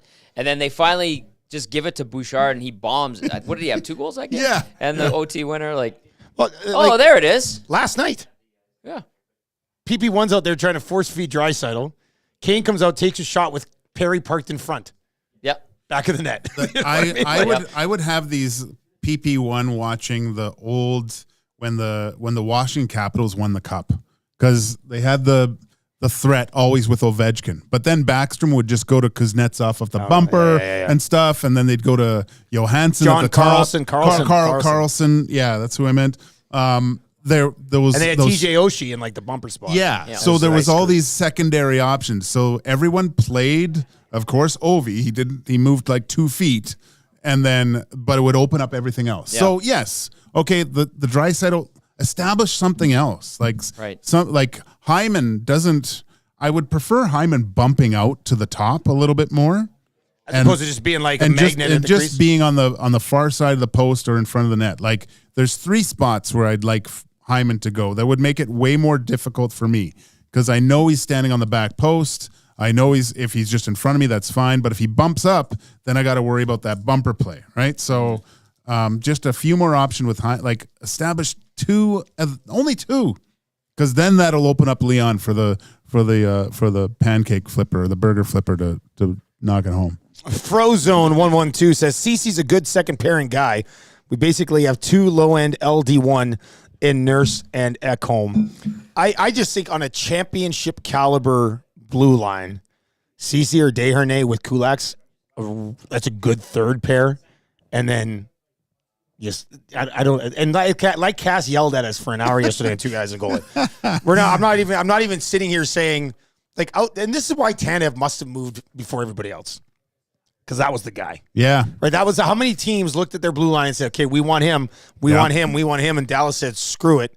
Let's go get him. Yeah. So they got him. Because after that, it very much falls off. Cass did make a pretty good point. He kept coming back at us on text yesterday and eventually said, Provorov might have been an upgrade if could have pulled something like that off. But the rest was. But I think the rest of it, it's not even like, I'm not even sitting, like, I know a lot of people are like, they had to upgrade. And I think it would have been extremely difficult to do as soon as you knew you weren't going to get Tanev. So then you look at it and you go, well, yeah, I'm not going to blame him for not being the one team that got Tanev, because how many other teams wanted to get him. But I also can sit here and go, well, I do think the one area that people can get you is you're going to have somebody play above what we expect of them. And maybe Desharnais does that, or maybe CeCe does that. Yeah. But one of them is going to have to play at a higher level than they have, in my opinion, alongside Darnell Nurse to completely get this thing done. And I don't think that a lot of fans have really realized the defensive capabilities of Adam Henrique yet, right? Like, he is going to eliminate a lot of chances on the defensive side of the puck. You've seen him play against Connor, the plays that he can make. That almost makes your whole team defense better at times too, right? So it's not just what he can do offensively, but he is a bona fide 200-foot player. All right, we have 31 minutes and 30 seconds until the deadline. I know this because of our cool little countdown that we've got over there next to Tommy Gazzola as he sits back down. The oil stream is brought to you by Boston Pizza. You can join us on Monday at the Nemeo location. Tommy and I will be there for a Monday lunch oil stream at Boston Pizza. All right, let's say we got 30 minutes left until the deadline. There'll be a few moves probably still sort of trickling in. But let's go back to yesterday and whip through everything that has happened so far. Toronto Maple Leafs landing Joel Edmondson. I'm not going to get into the return on any of these deals. Beauvillier ends up with the Nashville Predators. Let's see here. In Montreal, Anaheim, nobody cares. DeHame ended up with the Colorado Avalanche. The Stetcher deal to the Oilers, a fourth rounder going back to the Arizona Coyotes. Yakov Trenin, the main piece, going to Colorado in that deal with Nashville. Minor deal for Toronto. Anthony Duclair goes to the Tampa Bay Lightning. Gager, what do you think of that pickup for Tampa Bay to get their hands on Anthony Duclair? He's a burner. I wanted to see him in an Oilers uniform. Just watching him play last year, and ability to a little bit more scoring punch with, again, being able to keep up with the speed with the Oilers. And then late last night, the Jake Gensel deal does get done. Gensel and Ty Smith to the Carolina Hurricanes.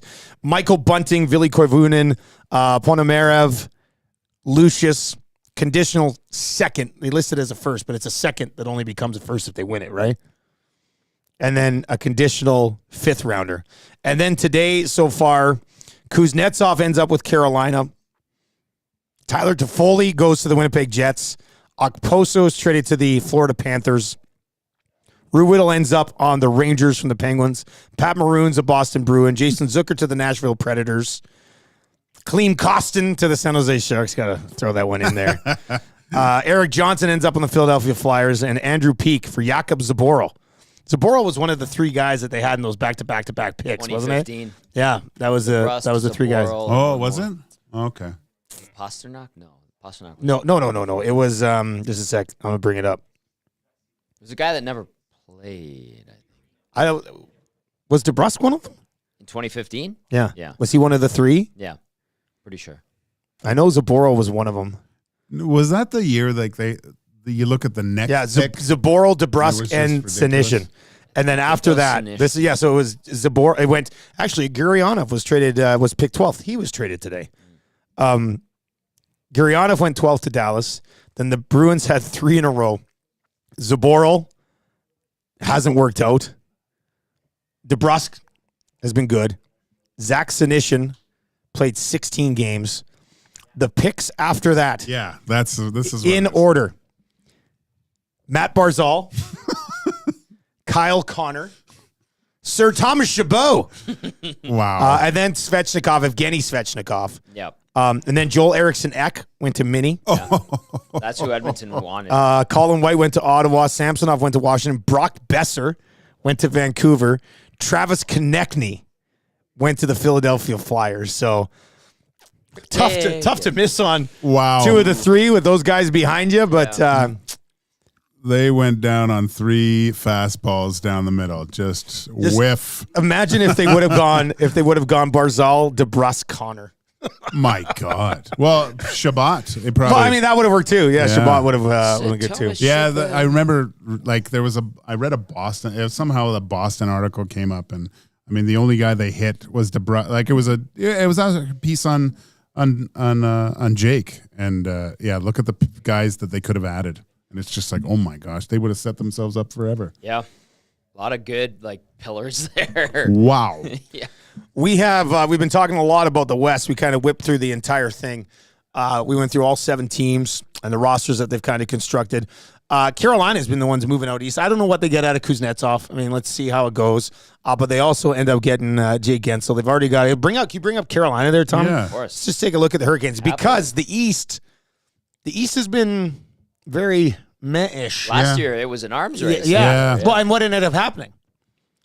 Florida rolled through them all. Right. You know what I mean? Just like everyone expected. Yeah. So right now out east, Carolina was kind of, Florida getting Tarasenko, Okposo, but Carolina bringing in Gensel, and we'll see how Kuznetsov sort of slides in there. But you look elsewhere in the East, Toronto's brought in a bunch of non-factors on the blue line, in my opinion. Yeah. The Rangers got Wenberg, right? Yeah. Quiet for Detroit. Tampa got Duclair. Is Carolina, you think, done enough here to put themselves in that same level as Florida? Because I kind of have Florida at the top. They're with close, a little bit of cushion, I think, in the East. Kuznetsov, if he resembles anything like he was prior, and then you add Gensel, because you're not touching that top line. That's Svechnikov, Aho, Teravainen. That's a beast of a line. Kuznetsov, Netchus, and Gensel. Then instead you put of Mason. Gensel there. That's a and then Martinook, Jarvis, and Jordan Stahl. That's a good third line. That's a great playoff line right there. That's a great line. Look where Kotkaniemi is. Kotkaniemi, my boy Jack Drury that I babysat, and Jesper Fast. That's a good forward group, man. That's really good. What's their blue line looking like right now in Carolina? And then we'll go over to Florida, where Bobrovsky has an advantage between the pipes, obviously. Slavin, Burns, good. Shea, Pesci. Pesci, Shea's good. Yeah. Shea's good. I love Orlov. Orlov, Chatfield. So does this come down to, again, if Freddie Anderson can get the job done in the playoffs? Just stay healthy, man. I've always said he's a unbelievable goalie. You think there's like a playoff run there somewhere in Freddie Anderson? I'll say this: like he provides.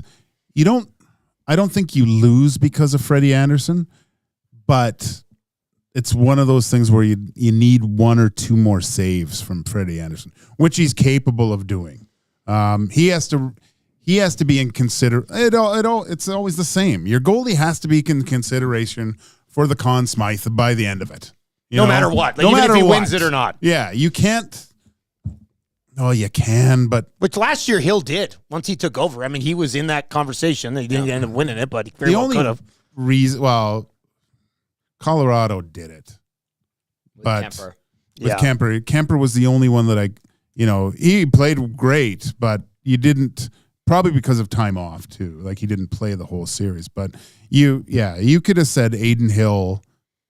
He was 4 or 5 Conn Smythe voting at least. Yeah, he was up there. He had a late run, obviously. Yeah, but he was one of the Knights' best players for 2 months. That's what your goalie needs to be.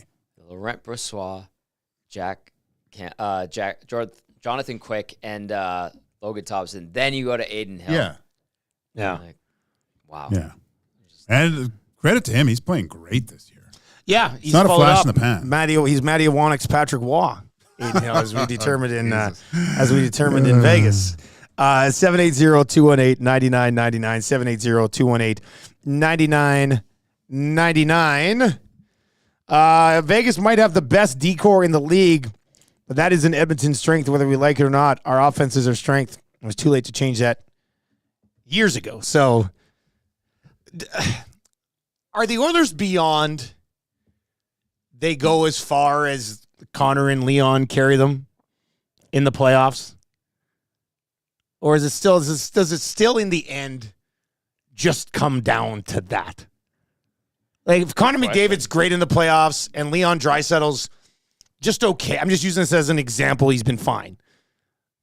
Can Skinner help Connor win a Stanley Cup? Can Ekholm be the guy? Can Hyman, or is it just as far as McDavid and Leon still not necessarily carry, but darn close to it type of thing? You need the push from the back, right?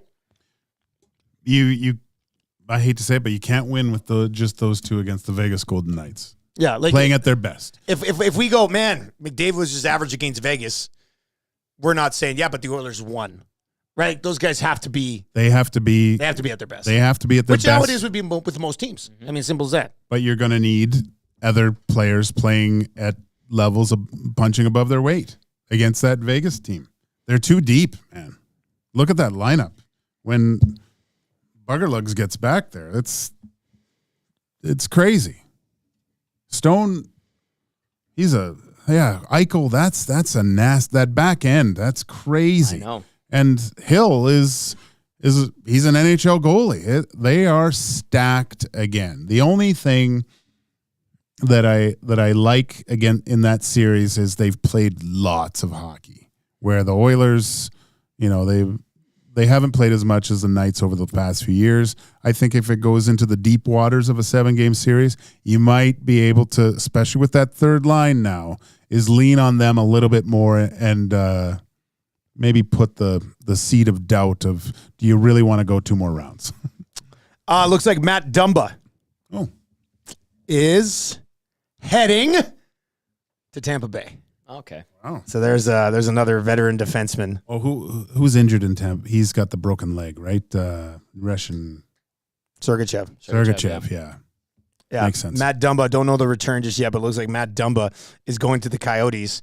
Do you think anything happens with Buchnevich here? That's the other thing. He's still kind of sitting around. Toffoli's gone. Gensel's gone. That's gone completely Henrique's gone. quiet. Yeah. What's going on with Buchnevich right now?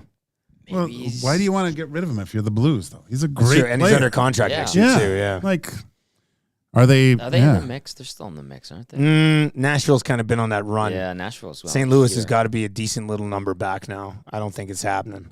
They're 6 points back. Yeah. It's not. Of Vegas. Yeah. Whoa. Vegas. Jeez, really? Right? Yeah. Vegas make the playoffs? But does the team? Well, I mean, but look at there's basically the 8 teams that are going to make the playoffs, and then everybody else. But do you think if there's a team right now that could step up and do that, who do you think should step up and do that and just pay the price? You get him for next year. If the Blues are actually willing to move him, as has been out there, I think he would have been a better fit in Carolina than Gensel. Yeah.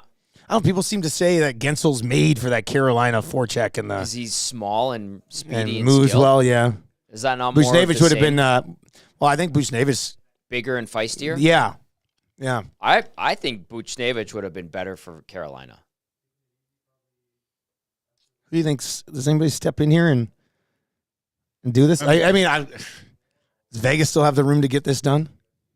Yeah. For the love of God and everybody in the Western Conference, I hope not. I'm just saying, man. Like, you got to think Vegas with how aggressive they've been. They have to be sitting around a room right now being like, what do you think? Do we try to go back to back? Are we happy with what I did last year?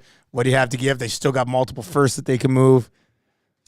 Yeah, the Knights have hired Tanya Harding's old boyfriend, Jeff Gillooly, and so for a trade deadline. So he's banging kneecaps. Banging knees, making things work. I don't know. That's the one name that's kind of been out there for a while that hasn't come up anywhere yet. And there really hasn't been, like, no talk really about it today, I don't think. How much of it is him with his no trade list or whatever? Yeah. 12-teamer. He wants to go down to Florida with all the... Tarasenko beat him there. No, I just feel like that point that they would be like, okay, we'll find a way. If he's like, that's where I want to go. I want to go play with them as well. All right, we'll whip across the Canadian teams here as we continue to take you up towards the trade deadline. 18 minutes left. Quiet day for the Edmonton Oilers. Ken Holland does all his work leading up to the deadline. So you've got that. You can chime in 780-218-9999. Nielsen, Gager, Tommy Gazzola with you in studio. Matt Cassian yelling at people in the chat. Is he still here on deadline? Well, I'm sure. I mean, he's still probably lurking around there. Lurking around there somewhere. All right, Montreal. They would have been going into this as a seller. They ended up moving on from Jake Allen. Moved out some pieces. All in all, okay deadline for the Montreal Canadiens. Didn't even pay attention. Right? They they're get picked stocked for Allen. They got stock with picks. They got some stuff to do they got to rebuild and stuff there. Ottawa Senators move on from Tarasenko. Chikrin's name was out there quite a bit. Who knows? There's 17 minutes left or whatever it is to the deadline. Maybe something late, but with where Ottawa's at right now, I mean, you definitely didn't want to move out any of your good pieces. And I don't think it's never a bad idea to hang on to defensemen, is it, Tommy? Like, no, they have good players. It just hasn't been a good season. No, it's been a bad season. Lessons learned, I suppose, and then the front office coaching change. That has been a work in progress. Maybe, and their goaltending isn't particularly great either. Korpisalo. Yeah, and he got him some term too, right? So that was weird. Yeah, I thought he would be a big piece of their puzzle. You thought that was going to be the? Yeah, no. It's funny because that year with him and Elvis in Columbus, they were good. You know, on a bad, they made them better. So they were. I think they what was it? 3 years ago, they were probably the two most sought after goaltenders in the league, just because the position that the Jackets were in. But now. It's amazing what a few years can do. They had a really good team in front of them, too. Well, they had Jones. They had some pretty good defenders, too, that probably cleaned up a little bit of their mess. Yeah. Toronto Maple Leafs, Lyubushkin, Edmondson. Can I quote our dear friend and colleague, Lieutenant Eric? I love you. They're one defenseman away from looking like a driver's ed parking lot. I love it. Interesting, disappointing deadline for the Toronto Maple Leafs. I would think Leafs fans are probably losing their mind right now. Yeah, when do they not? Yeah. Well, I mean, I thought the others had a decent deadline. People still losing their minds here. Yeah, they do that. Winnipeg goes out, has a very good start to the season, adds Monahan. It's been great. Now they go out and get Toffoli. That's an A deadline for the Winnipeg Jets, is it not? Very good. That's an A. Yeah. Winnipeg Jets, congratulations. You made a pretty good team. I would think Gooder. Quite a bit better. Yeah. Quite a bit better. Now, they still don't have McKinnon. They still don't have McDavid. But they got Hellebuck and a really good team in front of them. Yeah. That'd be a fun series, man. That's going to be I take an Oilers-Jets series. I think that'd be a hell of a series. Yeah. Hell of a series. Yeah. How about Winnipeg, Vegas somehow? I mean, you're pretty much going to get one of those in the first combinations. round. I mean, nothing against Nashville, but Nashville's like the only team that I'm not like, wow, this can be a hell of a series. And then you know what's going to happen? Nashville's going to get Winnipeg in the first round, and UC Saros is going to be like the one dude who can outduel Connor Hellebuck, and they're going to knock him off, and it'll be a major buzzkill. Fear the stash with Nashville. That Forsberg is phenomenal. He's a good player, isn't he? Calgary,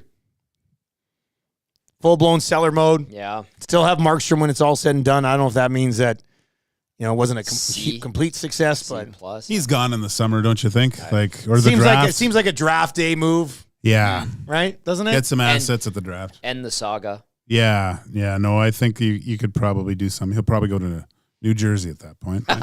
Him and Jake Allen. Vancouver traded for a guy that once again popped up on trade boards again after the deal in Lindholm. He was, I think, in the top 20 on the TSN trade board so weird. Earlier today. And we went over their roster. I think there would have been more room there for improvement if you're the Vancouver Canucks. Yeah. Right? They could have done more here. They could have done more. Well, their winger is kind of. Yeah, didn't Toffoli play in Vancouver? Did. Yeah. They never should have let him go. That would have anyway. Let's get back to that poll question I posted a little bit earlier on here on the Oil Stream trade deadline. A special. We knew it was going to be a quiet day for the Edmonton Oilers after they were busy earlier. Just over 2,300 votes. How have you viewed Holland's tenure in Edmonton? 4.8% saying great, 58.4% saying good, 27.1% saying bad, and 99.7% saying brutal. So you got good leading the way significantly, bad right after it. So the mid level there, and then you've got your extremes on the other side. 4.8% said he did a great job, and double that said he was absolutely brutal. This is a simple question, but it's a good one, and we've had some replies to it as well. From Elmo. I used to do an Elmo impression when my kids were little. I was thinking about busting it out, but I haven't done it in a while. Fellas, in your opinion, did the Oilers do enough to have a Stanley Cup winning team? Yes, because they were before, and now they've addressed the issues that they plugged the holes. of what they needed. Yes, they're perfectly capable of winning the Stanley Cup this year. Yes, they're the best team in the league over the last 43 games. Yeah. They've had 8-game winning streak, 16-game winning streak, and a 5-game winning streak. And they added good players. And yes, if they get hot, stay healthy, playoffs are crazy. They have experience now. Seems like their goalies have figured it out. Yes, possible. To answer, like, I look at Elmo's question and I go, did the Oilers do enough to have a Stanley Cup winning team? And if you're going to answer no, it has to be a straight up blatant no. Like, you don't think this team can win the Stanley Cup. This team could win the Stanley Cup. Dallas could win the Stanley Cup. Vegas could win the Stanley Cup. Vancouver could win the Stanley Cup. No, I might not think about Vancouver. Well, we'll see about Vancouver. I'm interested to see Vancouver in the playoffs. So, yes, they could win the Stanley Cup. Would you pick them to win the Stanley Cup right now? That's a different question. No. Well, let's do this. Who would you, let's see, Dumba for a 5th. 7th goes with him, so a couple round switch. Pagnotta broke that one on the air, by the way. He'll be on Hello Hockey tomorrow. Which one did he break on the air? The Dumbo one. Which air? NHL Network. Oh, on NHL Network. Okay, I was just like, what? Okay. I'm just pumping up our guy. On Hello Hockey, he'll be on tomorrow. Yes. And what's the scheduling for that? Because... Oh, we're recording it right after this. Oh, okay. You're gonna be a tired boy, Tommy Gazzola. Belsey's on. I'm going to be very tired boy. 10. We go 9 to 10:30 pregame, and then you'll see and hear Hello Hockey after during that, the game, and post game after. And Pagnotta, who else? Bill Scott. Oh, and Gager. I coached his son last year. Yeah, assistant GM of the Oilers will join us, and Belsey would like you to stick around for a bit if you can. Oh Jesus! I don't think I can. No, that's on. You have a meeting? Yeah. No, I gotta doesn't want to. My daughter's dance. Doesn't want to. All right, top three Stanley Cup contenders right now. Let's play this game. If you're watching or listening to Edmonton Sports Talk, we appreciate it. Tell your friends about it. Super easy. Tune in, iHeart, EdmontonSportsTalk.com. On Monday, we start giving away a trip to Vegas. If you're not yet subbed to the YouTube channel, we love you there as well. Your top 3 contenders for a Stanley Cup right now. I think 3 is a good number because the Oilers could be in it.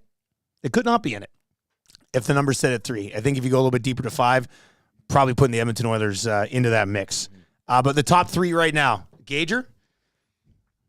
Florida, Vegas. Say it. Oilers. He's going to say it. Well, and listen, last year, what did we say about that Vegas-Edmonton series? They're going to win the Whoever won that series was going to win the Stanley Cup, and I stand by that. I think the Oilers would have won the Cup if they beat Vegas last year. Yeah. And I think they're better this year. And I don't think that's a homer take. That's with honorable mention to the Stars, the Avs, like Jets. That's it. It's hard, man. They are really good teams. This is where you want the league to go. You know what? We're just going to go through 1 through 16. And 1 plays 16 and go that route.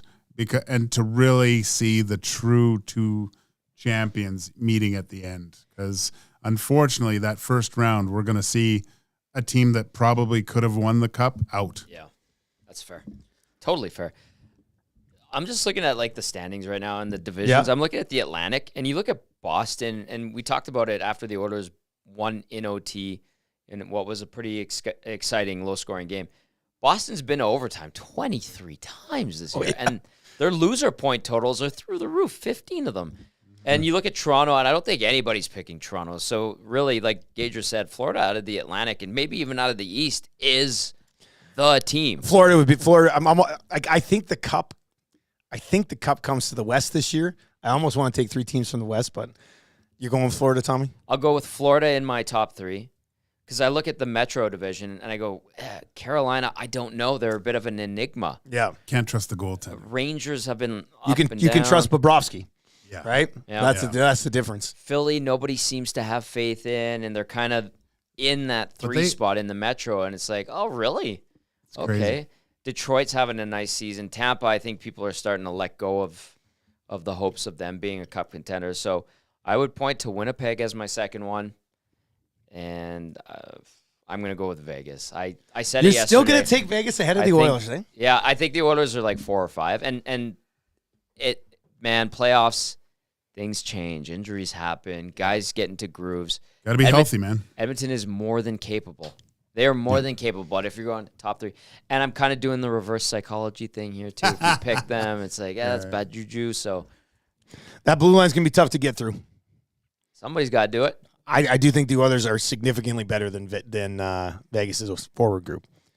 I like their 5-on-5 play. They're not. That blue line's gonna be tough. Yeah, they don't have to deal with they don't have to rely on the power play. That's what's. I think that's the difference this year. So you went Winnipeg, Florida, and Vegas. Yeah.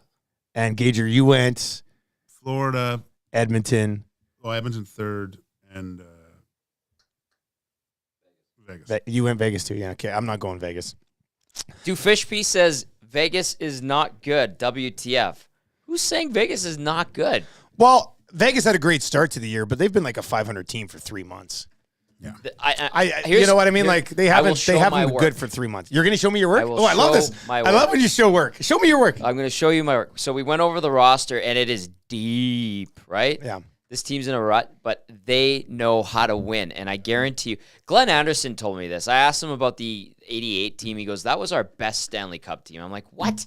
I'm like, your 84 team or 85 team, like you got all these personal records, a team 50-plus wins. He goes, yeah, but by 88, like we knew we just needed to get through the regular season.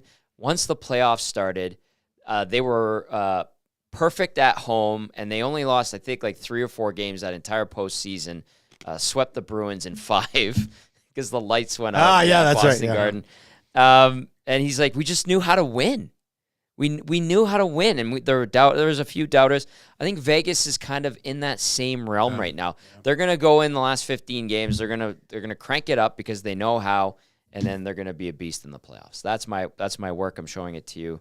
Let's see if it happens. I'm just looking on the trade tracker. The New York Rangers have apparently acquired Jack Roslovic from the Columbus Blue Jackets. Good pickup. I gotta go. No return on that one. Too long. Tough for the middle guy to get out. Middle guy's got to take a leak. This won't be a surprise to anyone, but Frank Saravalli saying Oilers are done. Matt, Their deadline shopping complete. Matt, have you been listening to the show today?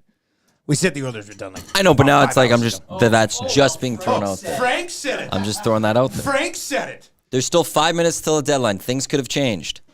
Tommy said But now it's coming out. afternoon. Oh, yeah. But Frank said it. I'm just kidding. Frank's awesome. It's out there. Like, I don't know. right. It's got to be thrown out there. Oilers done. I mean, we knew that. That was definitely something. But thanks for passing it along, Matty. 4.5 minutes to the deadline. Looks like Rangers are going to get Roslovic here. So we'll keep tabs on that one. But as for my top 3 Stanley Cup contenders right now, it's a clean sweep for us, Florida. I liked your Winnipeg pick, but I think I'm still going. I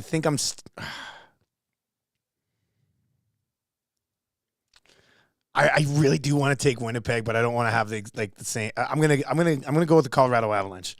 Ooh. I'm gonna side with Bakar and McKinnon to find a way to knock off the Jets somewhere along the way. And you just want to hear Georgiev.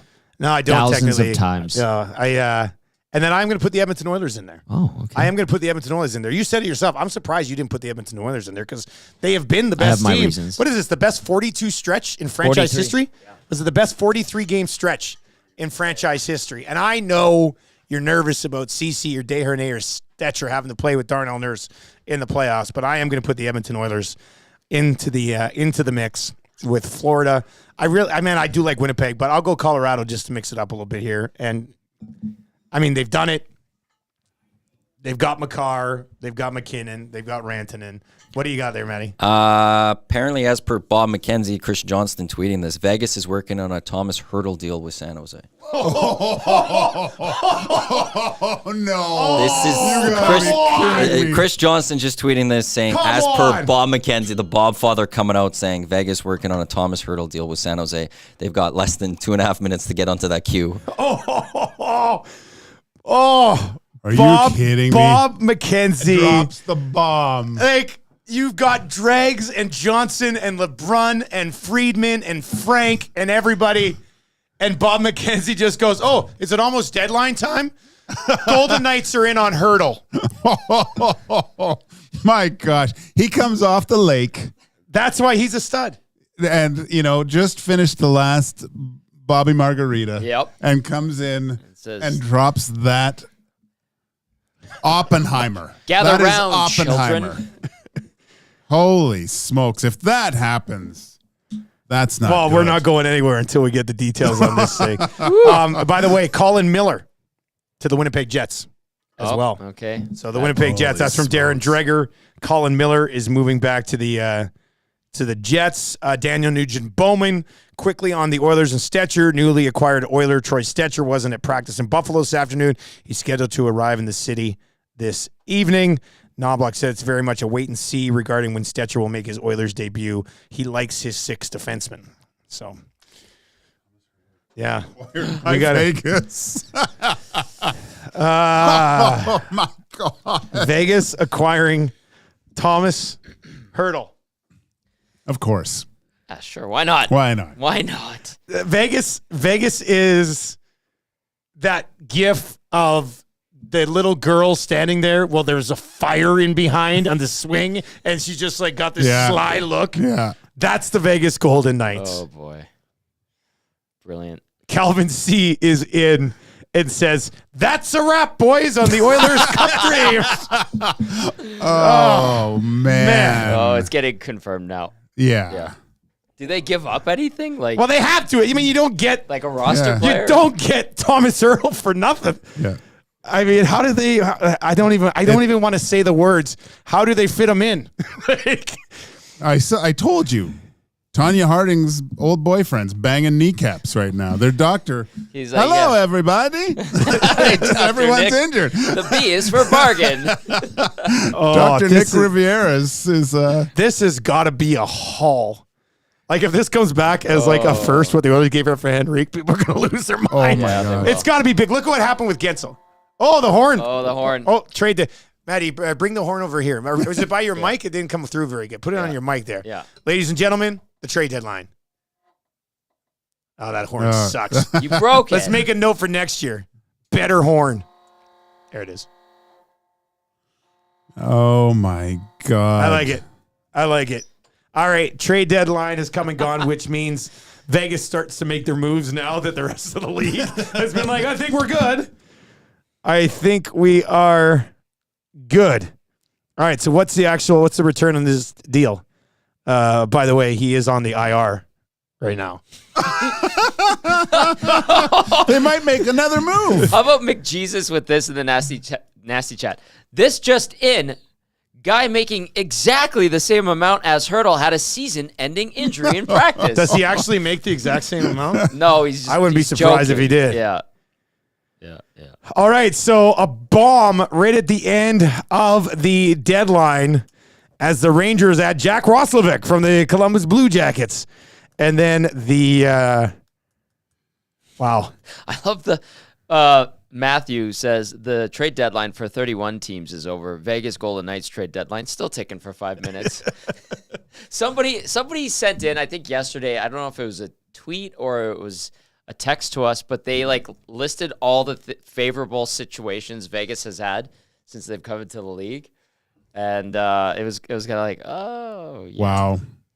Butch or Bruce, I still want to say Butch all the time. Bruce Cassidy has that drill, I guess. You know, boys, when you say you want to run through the wall for your coach, well, that's an actual thing here. Yeah. We need an injury. Meaning we need some injuries. Yeah. Holy smokes. All right, so here's the deal with we don't have the trade yet, but Hurdle is under contract until the end of the 29-30 season at $8.1 million per. They have to be moving a roster player here. Yeah. They have to be, right? Imagine if they aren't. I'm looking at Vegas right now. Okay, Pagnotta says first rounder is going back to San Jose for Hurdle. What, in 2029? And significantly more. Like, there's no way Vegas is getting Thomas Hurdle for the next 7 years for just a first rounder. First Oilers, rounders. first rounders? Yeah. Oh, okay. Oh, I mean, What, their next 4 first rounders? I don't know, man. Nice tweet, Dusty. Hurdle on the IR right now. So, yeah, of course. So there's a couple of things here. Is he actually on the LTIR? He will be. Okay, so this is a guy whose name had not come up anywhere. And I give the Golden Knights a ton of credit for this, man. I mean, look, and I know people are going to be like, you're losing your mind. You're nuts. But, I mean, this might have been a guy that nobody thought was going to be available. No. And Vegas is like, hey, you know what might be a good idea? Yes. Let's call San Jose and see what the deal is with Thomas Hertl. It never gets out. None of the other insiders mention Thomas Hertl ever, I don't think. I'm sorry if I'm wrong. You don't see his name. He doesn't pop up on any trade bait boards. He pops up nowhere. And then Vegas goes and plucks him out of there. Like, at some point, you just have to give their organization a little bit of credit for thinking outside the box and going out and getting some of these bigger pieces. Now, how does it work? Because Eichel makes 10. Obviously, they're just going to use the Stone money, and that's it, I guess. I don't know. That'd be calling Anaheim and be like, hey, can we get Mason McTavish? Because you guys suck. Yeah. Yeah, okay. Eric Stewart is in this. Says, what first rounders do the Golden Knights have? Well, they've got their own first rounder in 2024. And they had the one in 2025, which moved to Hannafin. But they were allowed to trade it before the deadline, Yes. and then the next year's deadline, or then at the 26 goes to Calgary. So that again is brilliant. So the Golden Knights might have moved a first for Hannafin in 2026, and did they just drop 24 and 25 firsts on Thomas Hertl? Is that what just happened? Yeah. I'm impressed. I mean, I think you kind of have to just sit back and be like, Can you pull up their roster again, Tommy? Golden Knights? Yeah. Where does Tomash fit in now? Jesus. Anywhere. Oh, my God. Literally, just put him anywhere. It's fine. So where he probably takes Mantha's spot? Mantha to the third? Yeah, put Mantha where Paul Cotter is. Move Cotter down. Yeah. Morelli gets sent back to Henderson. So you have Eichel, Marchessault. Well, we're not even thinking of Stone. Jesus. Right?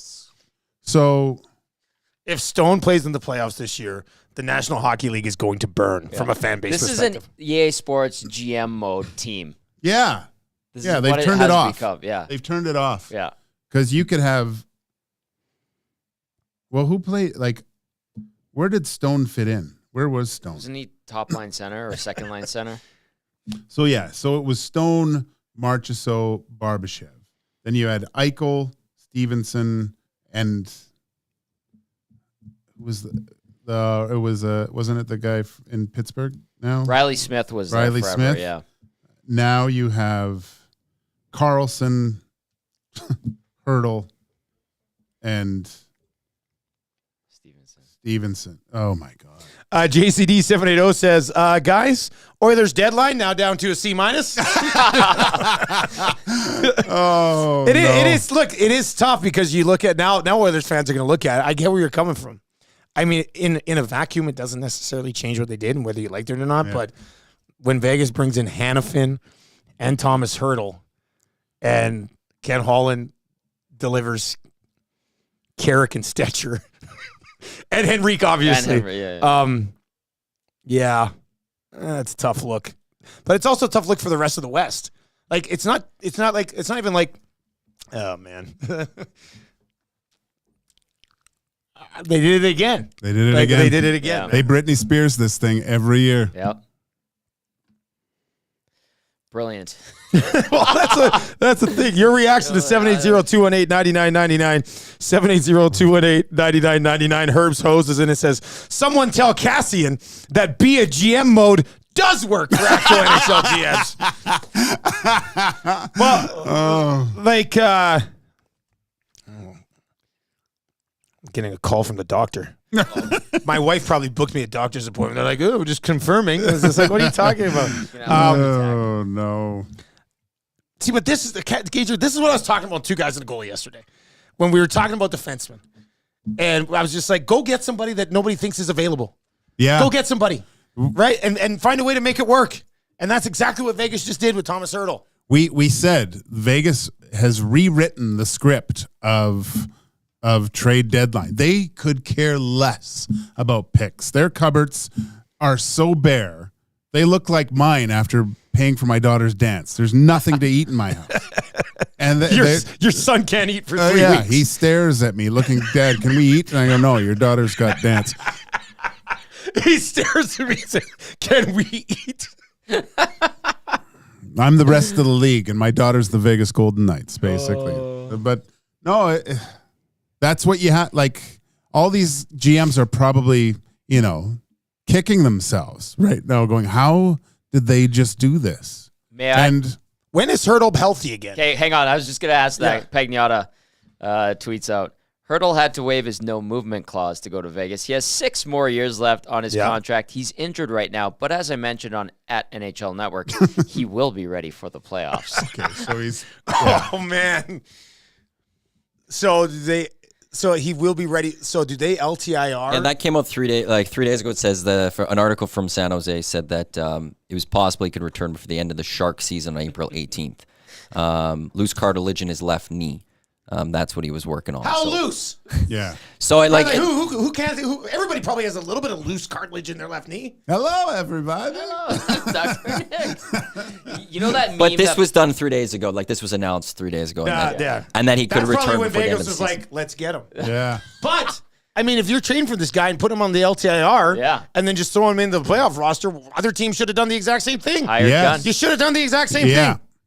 So that meme that came out, was it yesterday or 2 days ago, with that guy that rolls out of the car and kicks his foot up way in the air? So you could put like 2 or 3 of those for the Golden Knights in unison. Oh, wow. For Martinez, Stone, and now Hurdle. Just feet in the air, strut out of that vehicle. It is gonna be pretty. Do we know the return yet on this Hurdle thing? I got to see what they can. To make Kevin Weeks on ESPN says the Vegas is giving the Sharks 2 firsts for Hurdle, and there's heavy salary retention on a 6-year deal.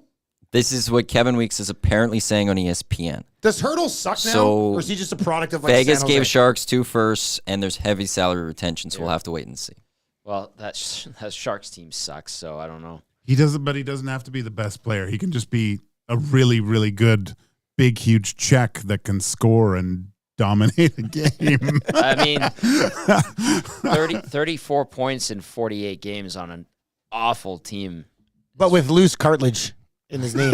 Right. So, what did he do the last couple of years? 42 points in 63 points in 79 games last year. 2 years ago, 64 points in 82 games. 43 points in 50 back in 2021. He's going to be a 60 to 65 point guy playing with Easily. Vegas, right? Yeah. Easy. 74 points back in 18-19. So this is a 60-point guy for sure. Matthew Murat in the Nasty Chat says, Mike Greer is dead to me. Somebody else said, hey, Dusty, your doctor calling was probably to tell you when these Golden Knights are going to be ready to play. That was perfect timing. I got a call from the doctor as we're discussing the Golden Knights LTIR. He's got their charts. Somebody say 17. Gus says 17% retained. So what are they? They're getting them at just the right amount, I would guess. David Edstrom is key part of trade to San Jose from Vegas. All right, so that's from Elliot Friedman. Okay, here's Drager. Drager has 15 seconds ago. They are giving up their first in 2025, which this is also clever. Yeah. They put that in the deal with Calgary that if they trade it somewhere else, Calgary gets a 26. Like that's just, it sounds like something I do sketchy in my fantasy leagues, but they're doing it in the NHL. I'm like, this is crazy. Good for you, I guess. Did they take advantage of a rookie GM in Craig Conroy by doing that? Yeah, a little bit, I guess, if he didn't care where the pick was. Yeah. Yeah. Doesn't matter. I get. I'm thinking out loud here. So. I'd almost want the 26 as opposed to the 25 with Vegas. If they start coming down at some point, if you're waiting, and maybe when is Vegas going to start falling off potentially? More likely, probably Never. 26th than 20. But if it's more likely, I would say 26th and 25. So you might be getting actually a better pick if you're Conroy. Here's Drager on the trade. So it is a first in 2025, which means Calgary will now get the first in 2026. They still have their first this year. I mean, unless it's going for Buchnevich. We'll have to wait and see. Yeah. Deals are still trickling in. Yeah. But if that happens now, we're floored. Like, imagine like, oh, also, Bob McKenzie's like, before I leave for a year, they're also getting Buchnevich. First in 2025, David Edstrom, who was their first-round pick in 2023. So it's actually it's a guy who was drafted in the first and a first. Hurdle at $6.75 million on the cap hit, 17% retained. And then they're also giving them a third in 2025 and a third in 27. So a first, a prospect who was just drafted in the first, a third in 2025, a third in 2027, and then Thomas Hurdle at 6.75 on a cap hit for the rest of his 6-year deal. That's the official deal. What do you think of the return, Tommy?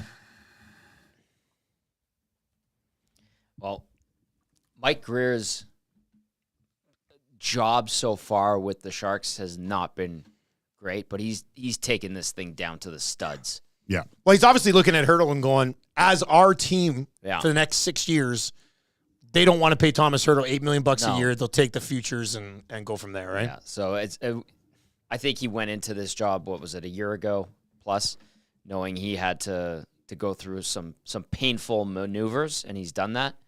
Started with the Burns trade, obviously getting rid of Carlson, and then we've seen the excess Meyer, now Hurdle. And the other thing too is it tells me that their ownership in San Jose is giving him carte blanche to make this thing happen. So I don't know. Good. He can start building and forming the team his way. Wow. So might have to revisit my top 3. I mean, well, we'll see. I mean, if he's not going to be able to play the playoffs, his first game as a member of the Golden Knights Next year. will be in the first round of the playoffs. Or second round against Edmonton.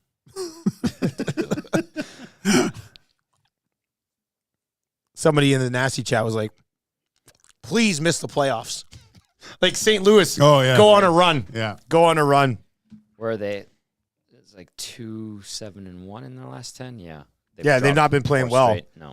All right, let's see here. Let's get to some of your reactions. 780-218-9999, 780-218-9999. Rip City Seb says, why do teams keep trading these guys to Vegas? I guess it would be because they pursue them and they ask and they move some pieces, I guess. Andrew E is in and says, too bad the Oilers can't trade within the division like every other team has been so far. They did, but yes, I understand. Gus says, if I'm a team in the West, I'm taking hard runs at everyone on Vegas, clean or dirty. It doesn't matter. This is a joke. Nick Raz says, San Jose got hosed on that one. Gabriella's in and says, send all the bad luck and juju towards Vegas. JCD780 says, Logan Couture must be like, what the? You know what Logan Couture is? He's that Will Smith gif at the end when he's just by himself in the living room looking around, being like, what's going on? Yeah. That's Everyone's all right. left. Yeah. Paul is in and says, the Oilers are not beating Vegas. Charboard is in and says, this is how a real contender goes all in.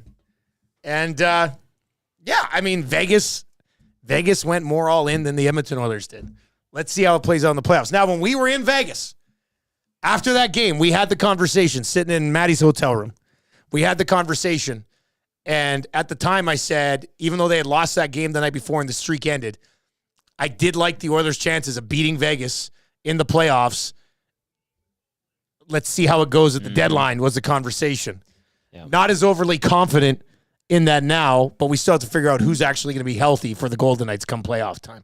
Yeah. If they get to the playoffs and these dudes roll out, and it's like, Stone's like, I found this amazing treatment for my spleen. And Thomas Hurter's like, the cartilage was actually in the other knee and everything's fine. Yeah. And then Martinez is like, I'm going to play too. He's like, I mean, I was fine the whole time. Friedman does say Hurdle, by the way, is expected to return in the regular season. So it is expected that Hurdle will be back for the Golden Knights. Which they can still do because of the Stone LTIR. They'll be able to pay for Hurdle, I would think. Has there been any notice about Martinez going on the LTIR? I saw he still just listed as IR, wasn't he? It's only a matter of time, Dusty. Until what? Until he's on the LTIR. Yeah. Man. All right. Wow. Muscles is in and says, boys, that Hurdle deal is probably smart for San Jose. It's like they preempted an eventual buyout, but get high picks instead of dead cap space. Like we perfect. said, I mean, this makes sense for the San Jose Sharks to move this contract off the books with what they're going to be going through to get a first, to get a guy who's just drafted in the first, to get a couple of thirds. The Vegas pick's going to be high, but gives them the opportunity to move down or get like really stock the cupboards, and because they need it, because they're red rotten. Trader Mark, can you please send me Mike Greer's number? I'd like to invite him to every fantasy league I'm in.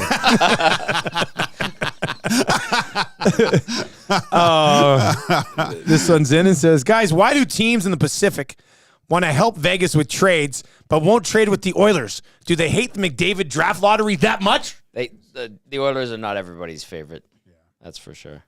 They're not the darlings. You know, but adding Hurdle, the issue with getting past the Golden Knights is still their blue line. No, yeah. I mean, it's still their blue line. As somebody said, you know, even if you don't like Aiden Hill, like the guy texted in and said, guys, I still don't really like the Golden Knights goaltending, but you can't get to him.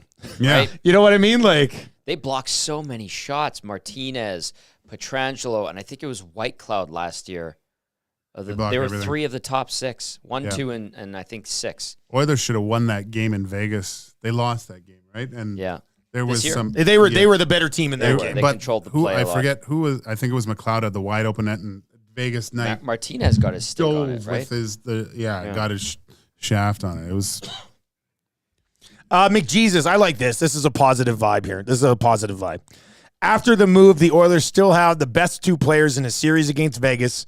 Cup run is happening, even with cap space and picks left over. Yeah, So there you go. I like the fact that they're going in as underdogs too. If that happens, right? You got to think that they're underdogs at that point, and having a chip on your shoulder is good. They're Well, they better could still have home mentally ice, They're though. way better mentally. when they're not the favorites. Yeah, but they'll still have home ice probably. In Or that they Well, still won't. how many game 1s have they lost in a row now? yeah. Like going back to Well, it's like in series, they start like they do in games. yeah. Yeah. I think their Work last their way into it. game 1 win of a series was Anaheim in 06. I got to go, boys. All right. All right. We'll see you later, Gager. All right. We won't go for too much longer, eh, Matty? There's no availability coming here from Ken Holland, if you were wondering. There's no availability for Ken Holland. I would think the Hurdle deal is probably the last one that kind of trickles in here.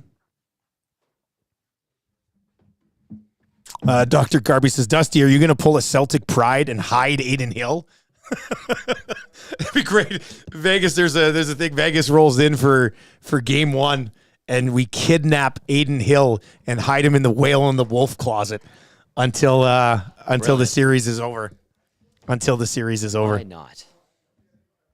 All right. So at the end, Vegas ends up sliding in here and picks up Thomas Hurdle, who I'll be interested to see what he actually delivers to them. You know, a fresh start, a much better team. We'll see how healthy he is when he actually gets back on the ice. Yeah.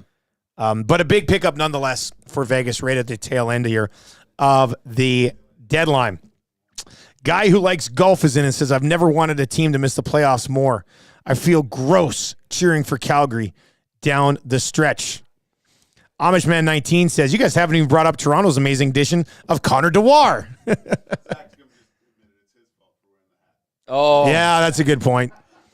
Yeah, the Toronto Maple Leafs getting Connor Dewar, which is like a rookie card that I'll pull in the crack pack and be like, oh, man, Connor Dewar.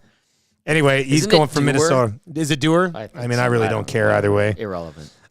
Colin Miller to the Winnipeg Jets and Thomas Hurdle to the Golden Knights. These are trades that have trickled in right before or shortly after the deadline. Traeger also saying the 2/3 are going to Vegas, not the other way. Yeah. Wait, what? The Vegas is getting Hurdle and 2/3. And it's the first, the Edstrom, and the retention from the Sharks, I guess. Did he just change that? He had it very poorly worded. His original tweet, but 27 seconds ago, he said, to be clear, Hurdle and 2/3 to Vegas. So they managed to actually get a couple of picks out of this too, and they give up a first in 25 and a draft pick from last year in the first, David Edstrom. So is Hurdle washed? Is that what's going on here? Like, does Hurdle have a lot of game left? He must. Like, San Jose is sending 2/3 with Hurdle? for a guy who was drafted in the 30 years first old. Thirds don't at matter. the end of the first round last year. Thirds don't matter. I mean, I don't disagree with you, but they matter when you can trade them for Future assets. future assets at next year's deadline. You know what I mean? Like, most of the throw-ins this year were 4th and 5ths. A third still gets you something. Yeah. My goodness. Andrew says, wait, you can have picks other than 7th rounders come back in a trade? I mean, that's kind of funny. That's kind of funny. All right, so the corrected deal is Hurdle, a third in 2025 and a third in 2027 for a first in 2025 and Edstrom, who was drafted at the end of the first round last year. Jennison says Vegas needs the 2/3 to trade for Draisaitl next year. Of course.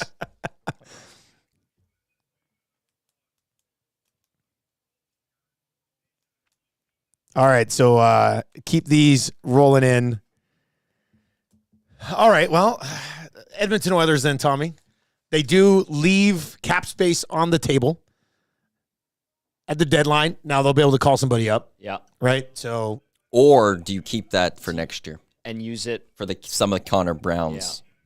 Penalty. Less than that. Like how much cap space? I don't know how much they would have left. Let's say it's 800,000 or whatever it is. yeah. It's an extra 800,000 next year. Which could be a player. Is that how it works? Is it just, I thought it was like a percentage of it counts towards the, Well, didn't Hart say yesterday? Like, yeah, you we could- had Hart on you yesterday. could I'm trying to remember what he use said. The leftover space and put it towards. Is it all of it that you can put towards it, or was it a percentage of it that you can put towards the? I mean, it does suck that we're sitting here being like, do you just run a 22-man roster so the Brown thing hurts you less next year? That's a situation that they're in, but it's a conversation. If an injury happens, you can call someone you up. can call somebody up. Like, yeah.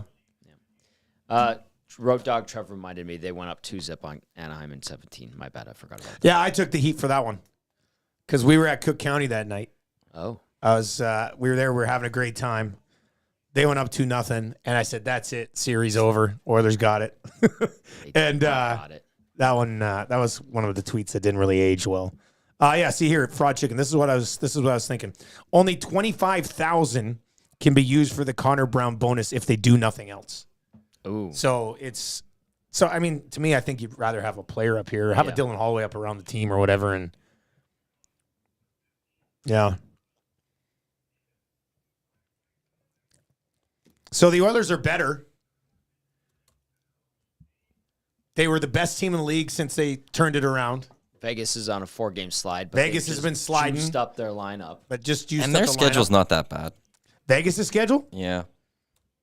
Come on, man. You're just piling on here now. No, like it's. Look, it's not the easiest, I'm going to say here, but they got Detroit, Seattle, Calgary, Devils, Lightning, Seattle, Columbus, St. Louis, Nashville, Winnipeg, Minnesota. So a couple like bubble teams in there. Yeah. If they're going to be a playoff team, you got to win those. And then you go into April, it's Vancouver, Arizona, Vancouver, Edmonton, Minnesota, Colorado, Chicago, Ducks. It's like even their last 2 games of the season, Chicago and the Ducks.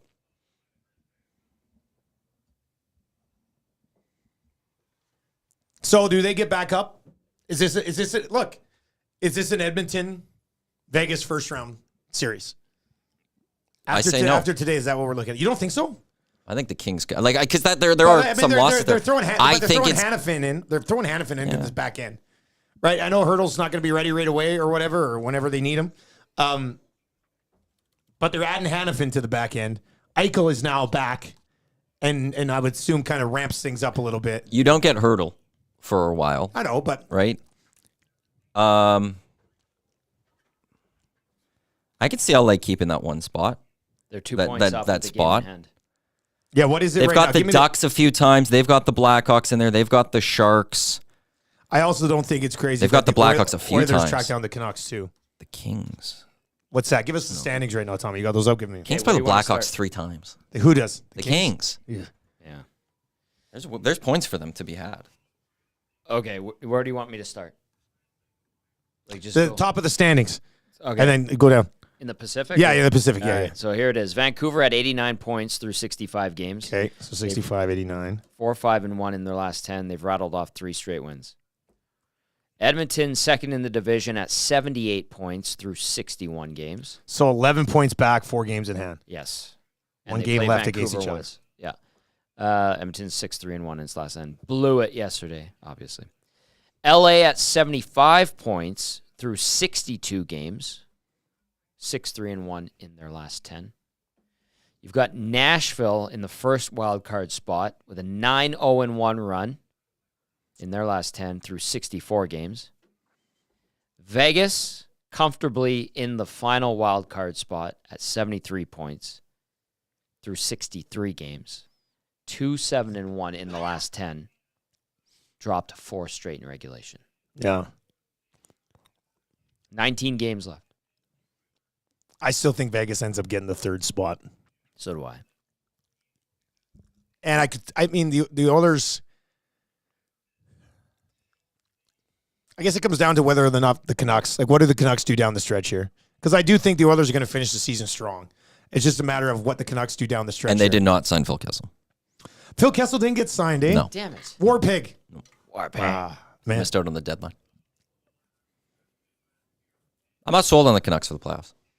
They haven't been there. We went over their roster today too, and I think They've got Demko. That's the thing that he's been great. That carries. Well, you got the goaltender. If he gets going like he did in the bubble here in Edmonton, that's their big thing. Winner of Golden Knights Oilers wins the Stanley Cup. Well, you said if they beat Vegas, they'll easily win the Stanley Cup. Easily win the Stanley Cup. Mm-hmm. Did you go through? You went through LA's schedule, right? I didn't go on air fully. What's the their Kings schedule? look like? Yeah. So Dallas this weekend, they get the Islanders, Blues, Blackhawks, Stars. They get the Blackhawks, Wild, Lightning, Canucks, Oilers, Flames. Going into April, Jets, Seattle, Sharks, Canucks, Ducks, Flames, Ducks, Wild, Blackhawks. So what? Ducks three times? That's a sweetheart stretched at the end there. Yeah. Looked like 3 Chicago, 2 Ducks in there. Yeah, and 1 Sharks. Yeah, March is a little bit difficult, but the end of that schedule for the Kings looks pretty good. Yeah. Looks pretty good for them. Hey, you want the Golden Knights schedule? Yeah. Detroit this weekend. I read it. Oh, sorry. Yeah. That's why I said, did you go through the... No, the Kings. Oh, You said Kings. Yeah. Yeah. So you'd much rather play the Kings in the first round than if you're the Oil. Again, still They own the Kings. Yeah. Yeah. Oh boy! All right, let's go. 780-218-9999. 780-218-9999. Might I suggest something? This arms race that we're witnessing this year, is it eerily similar to what we saw in the East last year? Yes. Well, if it is, then the Nashville Predators are going to the Stanley Cup final. Exactly. And the Eastern Conference is winning. There you go. Mark it down right here, right now. There's the West. When was the last time the West was this strong? Late. Like, I'm eliminating the Kings and their goaltending. I just don't see how they win a Stanley Cup with their goaltenders. But the other 6 teams in the West, man, any one of them could win the Stanley Cup because all of them have very good hockey teams. Every single one of them. What's the tougher road right now? Pacific or Central? Central. You think it's a tougher road? Central. Because they have. I just if whoever wins the Oilers Golden Knights gets the Canucks. Whereas whoever wins between Jets, Avs right now. It would be Jets and Avs. As of right now, it's Jets, Avs. They have games in hand on Dallas, don't they? 3. Yeah, so yeah. I think it'll end up being. Well, we'll see. Okay, so points. Stars, Avs, likely getting Jets. Yeah, then you got to go through Connor Hellebuck. So I think it probably on the other side. I do if the Oilers if they play the Golden Knights in the first round and beat them, I think they beat the Canucks in a playoff series. Yeah. I'd take them 9 times out of 10. If they get the Kings in the first round, they'll beat the Kings. Kings will push them a little bit. Golden Knights play Vancouver in the first round. Let's say that happens. Then you get the Golden Knights in the second round. Or maybe the Canucks pull something out. Yeah, maybe the Canucks pull something out. They're a good hockey team. They've got Demko. Yeah. Yeah, I'm probably selling. Yeah, that's probably fair. I'm probably selling the Canucks a little bit short. I just look at it as a team that has overachieved the entire season and isn't recently coming off of like, oh, look at the Canucks in the playoffs here. Next year they're going to be great. You know what I mean? Like it's a little bit different. Jenna in the nasty chat brings up an interesting point. Vegas kiboshing their chemistry like Rangers did last year. Too bad. So sad. Toronto it worked out for one round. They won their Stanley Cup, as Owanek put it. Americano Jeremy says, do you think if any other team like the Oilers did what Vegas does with LTIR and all these other shenanigans, that they would crack down on it and give every other team punishment? This is within the rules. Yeah. Look, I understand where people are coming from, but they would change it the next year. Yeah. The Oilers said, I stand by it. Last year they messed up by not doing it with Evander Kane. I said it when Evander Kane first went down. LTIR him, go get a forward, make your defenseman trade at the deadline, bring Kane back for the playoffs. Oilers had the chance to do this last year. They chose not to. How about this? If you're looking at bullets dodged, Frank Saravalli about 19 minutes ago. Fascinating day for the Bruins. Sounds like they had a deal on the table to move Ullmark to the Kings, but it didn't end up crossing the finish line. How do you not get that over the finish line if you're the Kings? If you're the Los Angeles Kings, you got to try to push that one over the finish line, man. I don't know if you have to like stop and help the guy next to you and like carry him across the finish line, but you find a way to get that one done. I'd be interested to know what the ask was. That had to be Pierre-Luc Dubois involved, no? Well, because that was the talk earlier this morning was Dubois and Boston was sniffing around. Yeah. On our show today, Eric brought it up. There was that guy. Insider. It's crazy as it sounds. Eric brought it up from some dude who covers like the Ottawa Senators on Twitter. It was just like hearing that Dubois could possibly be in the mix here in some sort of Ullmark deal. And now you see Frank coming out and saying that it is one of those things. Legit. Oh, that's a huge fail by Rob Blake then. What do the Kings say no to on an Ullmark deal? I don't know. Unless they want to like Byfield or something. Oh, would not waive, apparently. Some people are saying the nasty chat. Smart move. Cameras Chris and RCN saying Ullmark blocked it, would not waive. Good for him. So that's the only thing that stopped them. So the Kings were going. The Kings were trying to get their hands on a goalie. Should have got Markstrom then. I saw somebody from Winnipeg slide in the chat and say, hey, landed Tyler Toffoli here. You guys get a goalie today? I respect the chirps, man. I'm here for the chirps. I want an Edmonton-Winnipeg series. I think it would be great for us and great for Winnipeg Sports Talk. It would be amazing. Zeke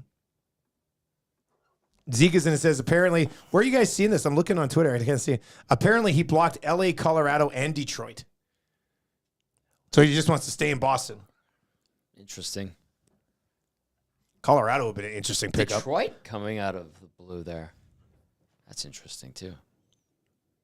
He got a chance with the cup as well with the Bruins, so why leave? All right, so the Edmonton Oilers, Collins in and says, guys, they lost to Columbus. Yeah, but you know who lost to Columbus too? Vegas this week. Now, Vegas has added since then. The Oilers were playing against Columbus with the new guys. Oh, but they added Stetcher. I think Stetcher could end up being a regular six in the group. I think they could. In place of, I missed it earlier. CC. Yeah. Or Desharnais. I mean, he's just different than both of them. That must have been why they decided to move a day early on him. Like, Dumba ended up going for a better price. Yeah. Like, Tampa got Dumba for less than what the Oilers got Stetcher. So they must like Stetcher. Yes. He's a better skater than both of them. He seems to be more aggressive in moving the puck than both CC and Desharnais. He's not as big as them. No. But he's a different type of defenseman. He gives them a different look if they decide to here's one. decide to go to him. Because they were in on Walker, right? They were. That's legit. Yeah. And Walker is right now probably he's a better defenseman than Troy Stetcher, more effective, but similar in style to Stetcher, right? So maybe Edmonton was looking for that type of D-man. When they couldn't get Walker, they looked at Stetcher and identified him and probably were like, well, let's go get him because we think we need a guy like that. Maybe that's the rationale. Yeah, it's funny because a lot of people were texting in when we were talking about Walker being like, Kenny only trades for big defensemen. But they were looking at Walker. They were in on Walker. They were willing to give up more for Walker. And then they trade for another guy in Stetcher. Yeah. So this text is in, no, it was on Pontiac Bandit over in the Nasty Chat says, this was our all-in attitude. And we do say all the time, you got to be all in the McDavid and Draisaitl era. And I don't think I would describe this year as all in. Right? This does not come across as an all-in feel. This comes across as I still am. My grade doesn't change. I gave him a B. With what Vegas did, I'm not sitting here going, wow, it's a C+ now. I gave him a B. It's a B. But I don't view this as I don't think like does this deadline have an all-in sense to you? The all-in sense, probably not. But it goes back to instead of making the big move, did Edmonton make the right moves? Time will tell. Right? Because like what Vegas just did was huge moves. Yeah. Right? They stole the show. But are they the right moves? And who had that text earlier asking about the chemistry, blowing it? I think it was Dooffish P. Jenna, wasn't it? Jenna, yeah.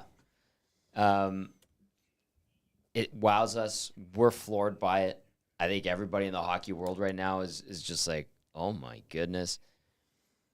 But are these moves, which are significant that the Vegas Golden Knights just made, the right moves? I think a lot of us would probably think yes. But if you're looking at from an Edmonton's perspective, you go, were those subtle moves that Holland made and the big one with Henrique, are those the right moves for this team? I wonder if other teams on this, when the Flames and Golden Knights pulled off the Hannafin deal, and it was tweeted out at the time, they're like, this is an interesting thing that if the Golden Knights don't have their pick by the deadline, Calgary gets the next one. And I wonder if teams were like, what the hell are they up to? Or if they're like, oh, is this Vegas? Well, I think people thought like, Gensel. Yeah, I guess they probably would have because thought Gensel was still there, and yeah. everyone thought it was going to be Gensel. So I think a lot of people might have just looked and went, they're in on Gensel. I think everyone should have looked when they didn't get Gensel, going, why aren't they getting Gensel? They always get who they want. What's happening here? Steinbach, the nemesis, says right moves are better than big moves. Smitty the Welder's in it says, did the Oilers get a shooter in the top 6? Nope. Did the Oilers improve their defense? Nope. Did they get depth? Yes. So weak. That's how he's describing it. I think it's disrespectful to Adam Henrique to describe him as depth. I think he's more of an impact player than depth. Carrick's depth, Stetcher's depth for sure. Yeah. It screams that the Oilers are happy with their roster, and they just wanted to tinker with it. 33, 9, and 1. Not good enough. I say that sarcastically. 33, 9, and 1 is You wanted the history of the Golden Knights' first-round picks? Hey, quickly, 1 sec. Sarah Volley says the Flames still have one trade in the queue. Imagine if that's Markstrom to the Los Angeles Kings, who tried to get Ullmark, and they were like, damn it, he doesn't want to come here. Let's go get Markstrom. Unless it's something really, really small. It will be something really, like, that's really small. the thing. Like, it's going to be just one of those things where it's like a minor league deal, but we're all like, oh my God, maybe Markstrom. This is the exact thing that I said this morning when I was just like, you know what's going to happen for the deadline? It's going to be after the deadline. They're going to be like, the Oilers have a trade in the queue. And it's going to be like Ben Gleason to Dallas for another American League guy. Like that's. Although I remember Alex Petrovic. I don't know if you remember this one. I remember Peter Chiarelli had a deal after in the queue, and he had his big press conference out at the airport, and he ended, and there was one trade. No one knew what the trade was, and Chiarelli ended the press conference, and it was announced that it was Patrick Maroon. Yeah. It was a big deal. It ended up working out really well for the Oilers. Oh, I remember that. Yeah, I remember that. Yeah, that ended up working out pretty good. Golden Knights' first-round pick in their history. 3 guys from 2018, Cody Glass, Nick Suzuki, Eric Brandstrom, all traded. 2019, Peyton Krebs traded. 2020, Brandon Brisson, I think still on the team. 21, he just made his debut. Zach Dean, traded. 2022, traded. 23, David Edstrom, now traded. 2024, still have. 25, 26, traded. This team does not use their... If they even use the first-round pick, they trade them. But well, you know what? It's a great conversation for everybody who loves first-round picks, and you're like, no matter what. I mean, they've won a Stanley Cup. They're going to be picked possibly to win another one here by some people, for sure. Maddie, you're in that one fantasy league with me where I just trade picks all the time. I mean, I've like go. If you're the all picks in, don't matter like, in that one. Not in that one. I mean, that one they don't matter in, but yeah. It's everyone wants picks, but it's like they don't matter. And here the Golden Knights are taking the test of, do picks matter? They're very much like this is the closest that we have to NBA team. Just trading away all their picks. When Lakers don't have a pick till 29 or something. Yeah, like Vegas doesn't mess around here. And what happened is they'll use this year's pick, draft a guy, and then trade him next year prior to the deadline. They got a first round pick still. That's all in. That's all in. Okay, so I want to wait and see what this final trade is for the Calgary Flames. Because if the Flames are actually making some sort of significant, I mean, the only significant deal I think that Calgary's got on the table would be Markstrom. If he ends up going to Los Angeles Kings, that changes this entire conversation again. Does it not? Yeah. Man, let's play this game. The Oilers brought in Henrique, Carrick, and Stetcher. They're better. Yes. Vegas got more better. Yes. Right? On paper, yes. Vancouver didn't do anything today. So No. status quo. Winnipeg Jets, Better. did they get better, more better than the Oilers got better? Yes. Okay. Dallas didn't do anything today, but we went through their forward group. What are you going to do? Pretty solid. Outside of trade for Sidney Crosby, which I think would be perfect on the Dallas Stars. Get Thomas. They Harrell. already got, I guess they could have got Thomas Harrell. But they're probably up against the cap. I mean, they can't do it. In that You don't need. situation. He's on LTIR. You just put on LTIR. Colorado Avalanche. Where do we come out on the Colorado Avalanche? They got Middlestat, Sean Walker. Sean Walker. A couple guys in the bottom six. Are the Still really good. Maybe they're the ones getting Markstrom. Or even if it is Markstrom, I'm just kind of jumping to conclusions here. It's going to be a super minor deal. Isn't it? I don't know. I really don't know. I don't know what to expect anymore. I'm just. Amos Moses is in it. It says Huberdeau to Vegas. Yeah, get rid of that deal. I want to say that the fact that no one has anything on it yet It's just a minor. makes it seem a little more minor. Or like somebody Because no one could respond to it. You can't make another trade now. No, but like for no insider to have this yet, outside of Frank just saying it's in queue. Like if it was a minor deal, somebody would have just told one of the insiders and be like, "Oh yeah, we're trading this bum for another bum." That's not nice. But sorry, I mean we're trading an American League hockey player for another American League hockey player. Like that would have already been out there, don't you think? Like that would be an easier one to kind of let leak, But they also as opposed to then don't care. Yeah. Can I just read this one from Visually Better? sure. The important thing for the Oilers is all the friends on the team can lose in the second round again together. Ooh, visually better Yeah. coming in hot. Yeah. There are teams that could use a goalie. I think Colorado would bring in a goalie. You don't like Georgiev? No, I don't. Well, they said Ullmark waived or wouldn't waive to Colorado, so Colorado was there's a trying to get reason. him So too. Yeah. I'm assuming then that they made an inquiry on that. I'm worried about your lack of faith in Georgiev. So both Los Angeles and Colorado were trying to get Ullmark. Well, Apparently he those was two right. and Detroit, he wouldn't waive to. So why would those three teams be mentioned? I'm assuming that there was some sort of conversations. You got Markstrom up in Calgary. Calgary's traded away all the other pieces Oh, that we thought. Is it a minor deal? it's a minor deal. Ah, damn. Nikita Okuchuk. Oh, I've got some rookie cards of him. There we go. Damn. From the Sharks. Damn. All right. Well, I mean, we end the deadline coverage there then. Anyway. Yeah. And scene. So all in all, Oilers fans, one last time here, how are you feeling after the entire trade deadline has come and gone? And that's a question that doesn't just involve the Oilers. It involves, like, you've watched what's happened in the West. To Foley, to Winnipeg. Hurdle and Hannafin and Mantha to Vegas. Vancouver's trying to figure out what they got in Lindholm. Who knows how that plays out? Dallas lands Tanev. Colorado makes some additions. How are you feeling? I mean, we're going to tell you how we think you probably are feeling, but how are you feeling right now? 780-218-9999, 780-218-9999, or hit us up in the nasty chat as well. How are you feeling? And this is not a grade the Oilers deadline thing. This is as an Oilers fan, How are you feeling right now, Tommy? What do you think the response is? From the fan base? Yeah. How do you think they're feeling right now?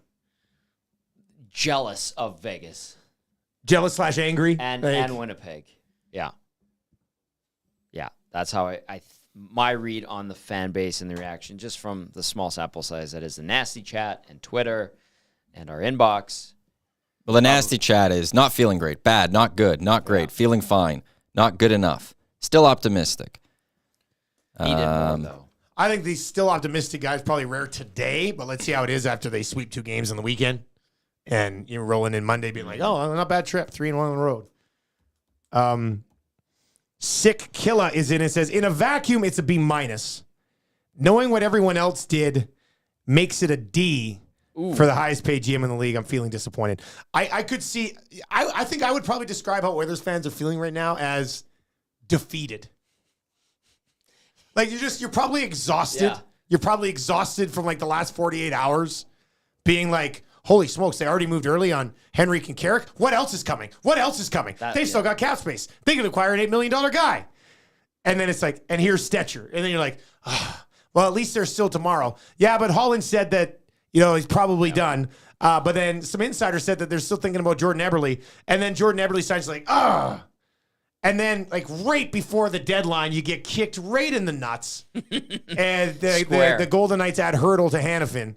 So I think Oilers fans are probably exhausted and defeated right now. It's like that meme of the puppy that has the 2 cups, and he picks the one, and it has, like, a little bit of food. And then he goes to eat it, and then the owner reveals the other cup with a lot of food. Yeah. And he wants that one, and you just take it away. But the Oilers fans just have a little cup of food. Just get the little cup. Just a little cup. Maddie, how do you think they're feeling? Oilers fans, majority are very upset right now. That this is supposed to be all in, and this was all in. Or their version of all in. So, but in the end, only one team gets to hold that cup. And now we get to see what happens. And which was the better way? Was it going all in like Vegas, or was it making, as Tommy puts it, the right moves?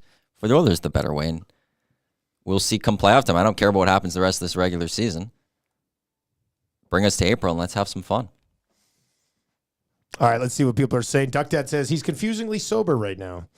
McJesus says Holland ends his time here the way he started it. Underwhelming, but the cup can change that. Sad end to a Hall of Fame career without a cup. Could he have been told not to have done a little more? Could have there been some handcuffs on him? I guess. No, handcuffs are for today, like being all in. Like the Vegas Golden Knights, they're giving up picks in 25, 26. Well, is there ability? Was Holland maybe potentially willing to go those ways, but they want those picks for the next general manager of this franchise? Well, let's be honest. Is this all Ken Holland, or is there a little bit of handcuffs on him? It's a great question, Tommy. You want to take this one? How did this deadline operate for the Oilers? They identified areas of concern or need. Yeah. And they feel they addressed them. Yeah. They went and got the 3 players. They like their blue line. Yeah. They like their blue line. Whether or not, but who was calling consensus? Like Ken Holland was operating as general manager. Yes. But he does not make a move without Jeff Jackson's approval. Correct. Right? Paul Coffey's in there too. And Paul Coffey's in there too. Cannot forget that. So Ken Holland is pulling the trigger on deals, but it all gets approved by Jeff Jackson and or Paul Coffey. Yeah. Now, it's not just on Ken Holland here. The other thing I was told, and this is noteworthy, is that Holland wanted to make sure that this franchise, after he's done here at the end of this season, is still in a good spot moving forward. And that was a priority of his. And I think that's noteworthy. So, yeah, but it's interesting to me because like Jeff Jackson is here now. So Jeff Jackson will still be here next. Right, so how much say did Ken Holland have in leading the organization in a good spot when his boss isn't going anywhere and he's actually overseeing everything now? You know what I mean? Great way to leave the franchises with the Stanley Cup. Yeah, and they're still capable of doing that. The Edmonton Oilers are still one of the Stanley Cup contenders. They're a top 3, top 5 Stanley Cup contender. It's just a matter of, going through some of these other teams who also have good rosters. All of these teams have good rosters, including the Edmonton Oilers. Some of them just made bigger additions prior to the deadline. But as I was texting with one of my buddies earlier today, who was in full-blown freakout mode, I said, well, the Oilers are the best team in the league since November. Yeah. So they already were ahead of these other teams. Like, compare the Oilers. This is probably why Vegas got so horny here prior to the deadline. the Golden Knights, like since the Oilers turned it around, the Golden Knights have been an average hockey team at best. So they're probably looking at the last 3 months being like, man, we got to do something to put ourselves at the level of where the Oilers have been for the last 43 games.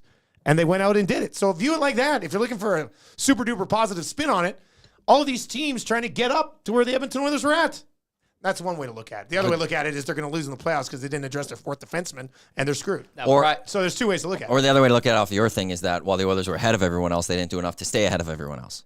You allowed everyone else to catch up to you as opposed to going, no, well, we need to, they're going to make their moves. We need to do more to stay well ahead of them. Prior to the Oilers becoming the best team since November, they were the worst team in the league. I know. What a season. Whoa. What a season. When it's all said and done, Ken Holland, Paul Coffey, Jeff Jackson, and Stoff deliver Stetcher, Henrique, Carrick, who's already going to be a fan favorite after dropping the gloves last night, and Perry. And Corey Perry for nothing prior to the deadline. Move out a first, move out some fourths, get some sevenths. Maybe they found the next Vincent Desharnais in there with one of those picks. You never know. 2 games coming up this weekend. Maddie, what's coming up on the replay next right here on Edmonton Sports Talk? What are we going to, Nielsen Show? I think we got the Nielsen Show next. Okay. Yeah, All right. I have that scheduled later tonight. We do have the Elks call with Dave Jameson. Join them this week. Excellent. So Jam was going to be on Excellent. airwaves. And then tomorrow, we've got Oil Stream pregame show at 9 o'clock, along with the postgame show on Sunday. Oil Stream pregame show 9:30, along with postgame show and Hello Hockey tomorrow. Will be between or right after the pregame show's over. Hello Hockey will hit the airwaves right here on Edmonton Sports Talk, iHeartRadio, TuneIn. I still have the Oilers in my top 3 Stanley Cup contenders. It has settled down. And you still don't have Vegas in the top 3 then? Because you didn't have Vegas in your top 3. No, I might move Vegas ahead of Colorado now. I got that wiggle room there with Colorado on the other side. I might join the boys on that. But, I still think the Edmonton Oilers are a top 3 Stanley Cup contender. I do. They're a good team. They're a very good team. They're a good team. I understand why team? you'd be a little bit disappointed in the deadline. Totally makes sense. But they've added pieces. We'll see where it goes from here. Tommy, what time do you get rolling tomorrow? 9 o'clock. 9 o'clock tomorrow morning. Pregame show. Early games all weekend. That's going to do it for our first trade deadline coverage Clocks here. go forward this weekend. Thank you for the reminder, Mr. Lean, Mr. On Time. He has us taken care of. You hate that, eh, Tommy? I'm not looking for. You're not looking forward to that. I'm already tired. You get some rest tonight. Do not go to Kelly's tonight. I'm playing hockey tonight. You shouldn't play hockey tonight. You should get some rest. Get some rest, buddy. Daddy needs to play hockey. Oh, you should go to sleep. Good luck to all the parents this weekend. Oh no, this one's not bad. Springing forward, it's the other one. You that lose sucks. an hour of sleep. No, because our kids still sleep. They just sleep until 8:30 instead of 7:30. It's actually great. It's the other way around when the clock goes back the other way and they get up and it's 7, Sunday but it's night? only 6. What about putting them to bed? Nah, our kids go to bed really well anyway. So Well, at least for us, it's okay. Other parents. Yeah, we raise good kids. They go to bed when we tell them to go to bed. It's nice. All right, starting on Monday here at Edmonton Sports Talk, you will have a chance on every single one of our shows. Nielsen Show, Hangout, Lock Shop, 2 Guys, Oil Stream, Hello Hockey. Chance to qualify for a trip for 2 to Vegas, nonstop flights, 3 nights. It's going to be a real good time. We're going to be doing that over the next couple months here on Edmonton Sports Talk. Tell your friends about what we're doing at ESC. I like it. I like the first deadline. It's in the books. We had Dallas Aikens on, for goodness sakes. Yeah. Mission accomplished. So there we go. We got that going for us. And I look forward to where we take this bad boy next year. So, Tommy, good work today, buddy. Thank you. That's a long day. Edmonton Oilers, maybe save some trades for deadline day next year or do some more. That would be great. Tell your friends about EST. Enjoy the rest of your day and take it easy.